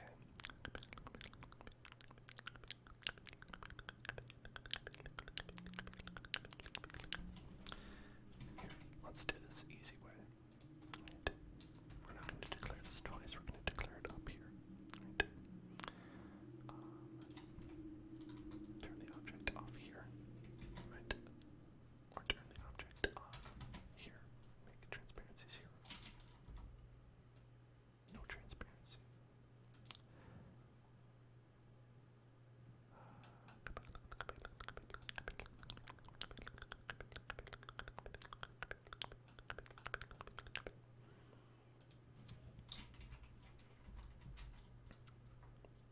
Actually, maybe just do visible. Visible equals false. And visible equals true.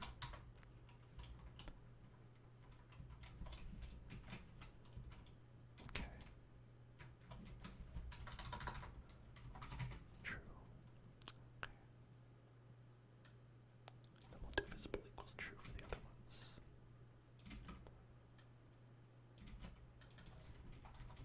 True. True.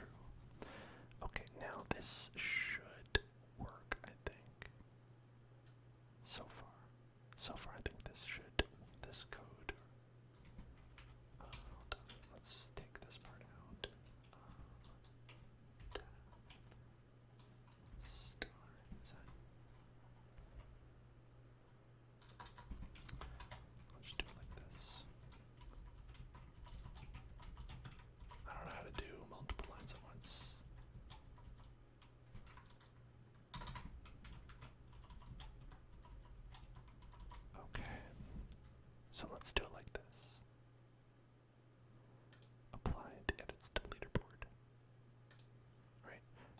this should do is find the amount of players that we have and give us the same number of activated objects on there. Oh, also, additionally, this object, I should not, it should be anchored. It fell down. Whoops. Okay, that's funny. Alright. Okay. It appears to have not done that, but a little bit. It did something. It did something. That went away. That part went away. That one specific number went away, and so that's a victory. That's what I consider a victory.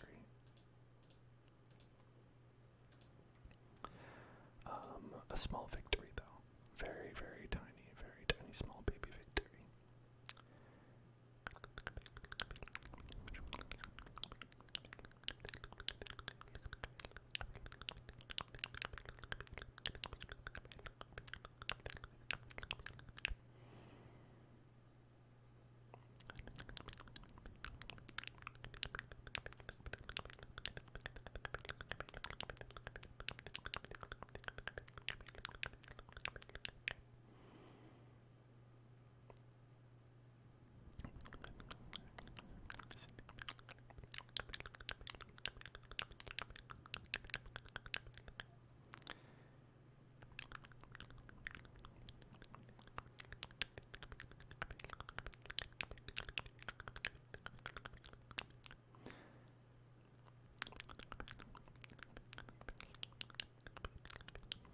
So I'm actually not sure, frankly, what is or is not working, because they do have very bad,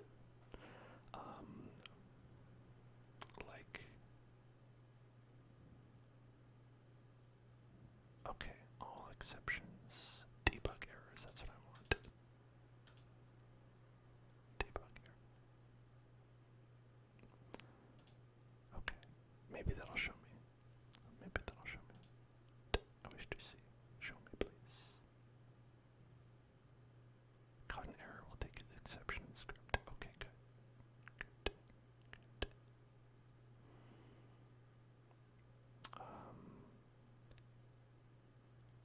Keep breaking on error. Yes. Score text out visible equals this. Yes, this is the feature that you want.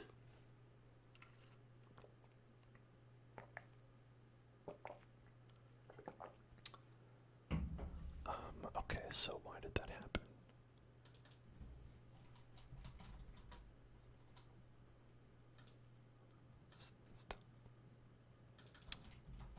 Okay, it looks like it didn't save the information, so I have no idea why that happened now.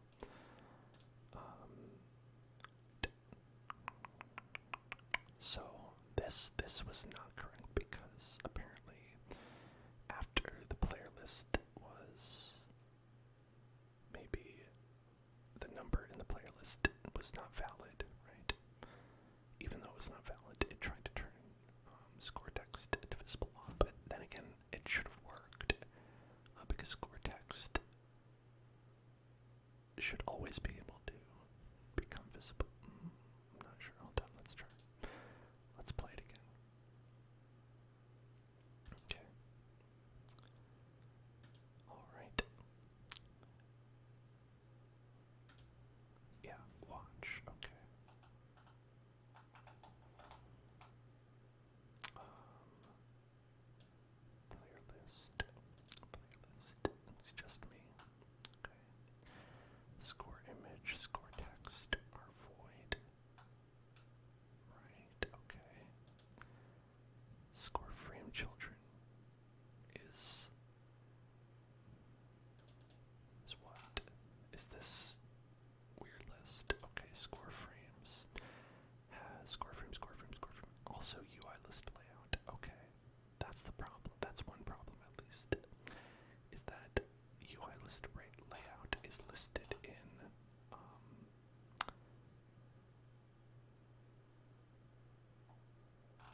first child, which is a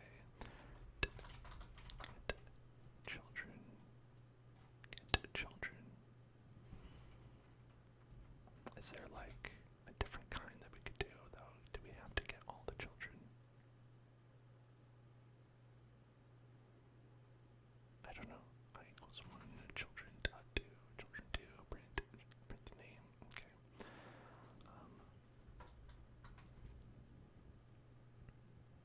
How about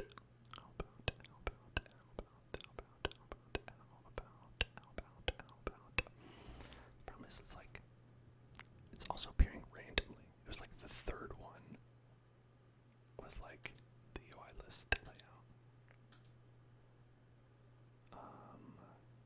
This part's okay because we can just get the image and the text. We don't have to worry about that, but we do have to worry about this.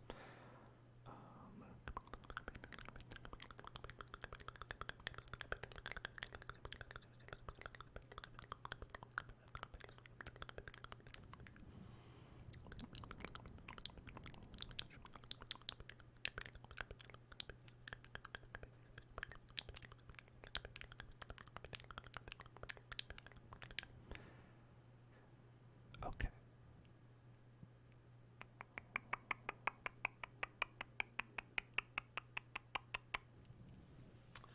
Well, I don't know if this is going to be the actual correct thing to do, but what we're going to do is we're going to say,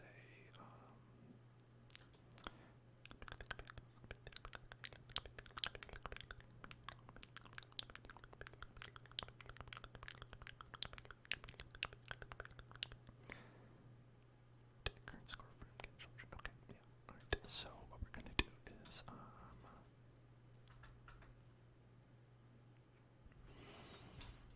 if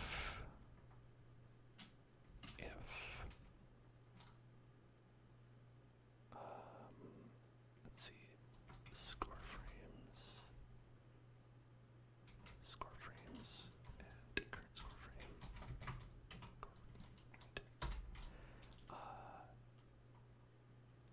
And we'll say, how did we do type? We did,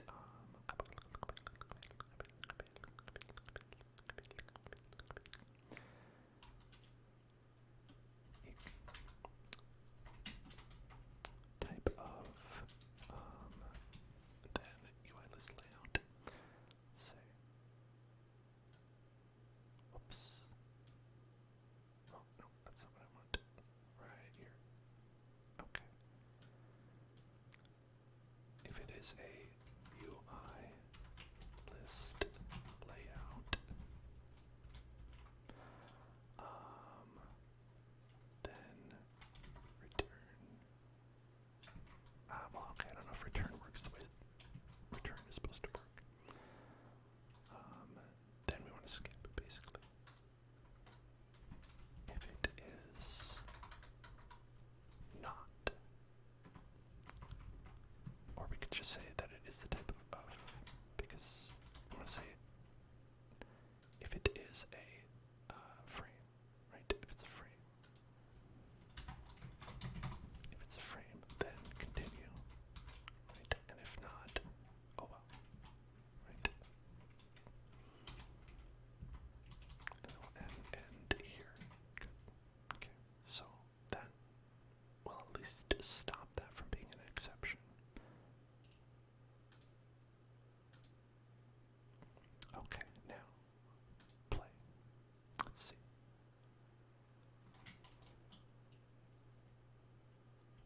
Okay, now it didn't make any of them go away because I guess none of them are frames. Maybe, perhaps that's what happened. Maybe it said, oh, none of these are frames actually. Background frames, score frames. Is type of frame. You'd think that would work.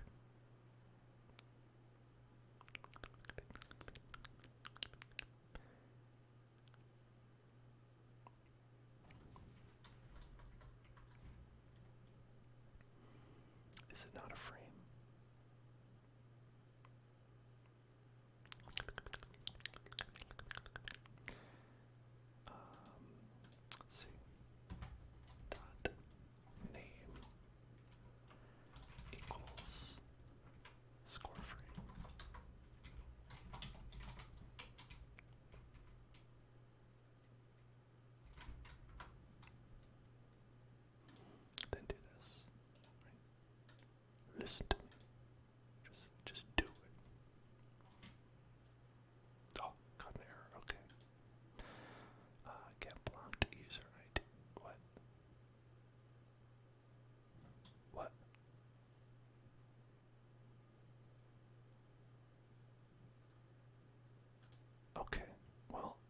doesn't seem like my fault.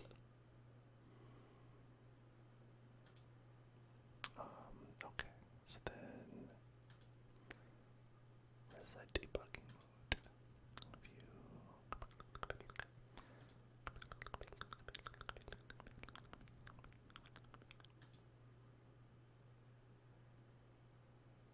Okay, it's fine this time. Alright, look, it worked. Okay, great.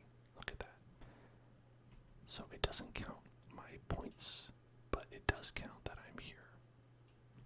It does count my existence, my life, what I look like. Okay, well it doesn't do any of that actually, but it's okay. It's alright. The point is, it works.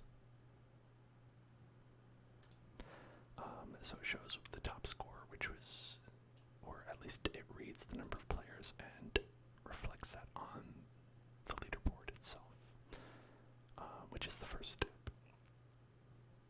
Now, it didn't fully erase the picture of Nicolas Cage, which I would like it to do. So setting this to visible off just makes that appear as like kind of like a blank. Or maybe that's the problem. Maybe this needs to be right. So now if this is not visible, right? Yeah, that's it. That was the problem, right? So all these score frames, we need to set the transparency, background transparency right here, fully transparent, transparent, and transparent, and transparent, and transparent, and play. And we'll see how that goes. That's alright. Prism, it's fine. Look at that. Look at that. Look at that. Perfect. Now all we have to do is fill in that information, and what I'm going to do is I'm going to fill in with the player's name and the score, right? And then I'll fill in with everybody else, and then we'll have the scores going up, right? Just like it is over here. So Hell's Club 23, like that.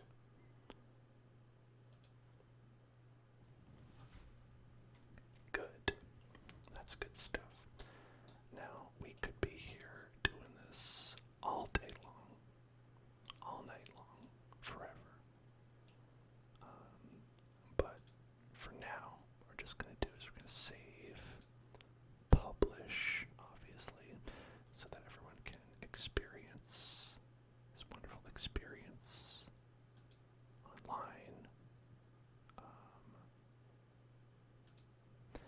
Is this right there?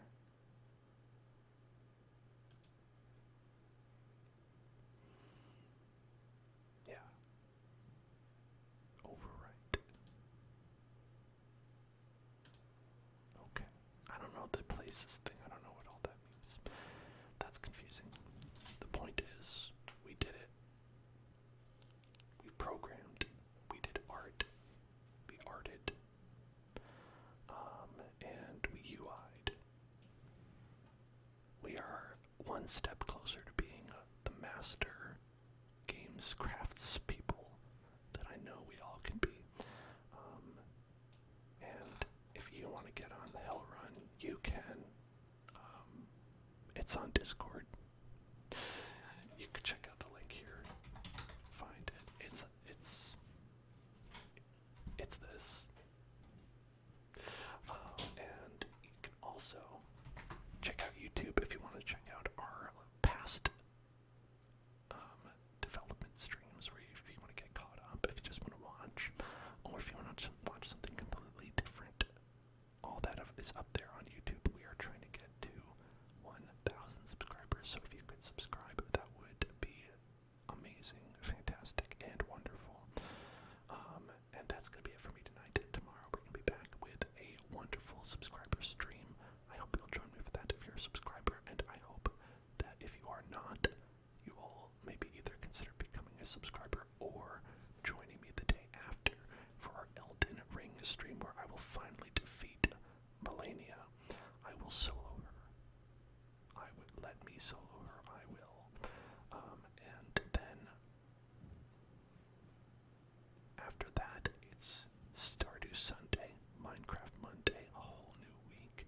It'll be exciting, and I hope you'll join me for that. I've been having a good time with the series. I really want to build this into something where we can actually make something that maybe if you are just a casual observer, you could get in there and you could play and you could have a good time. I'm not saying that this is not a great time. This is obviously a fantastic time. Maybe a little bit something more fully fleshed out, you know. We can really flex our design muscles on. But it's baby steps, right? We're getting better. We're learning. And it's all good. It's all gonna be good. Alright? So you be good. And I'll see you tomorrow. Good night, everybody. Wait, there's one other thing, wasn't there? Oh, that's right. I'll see you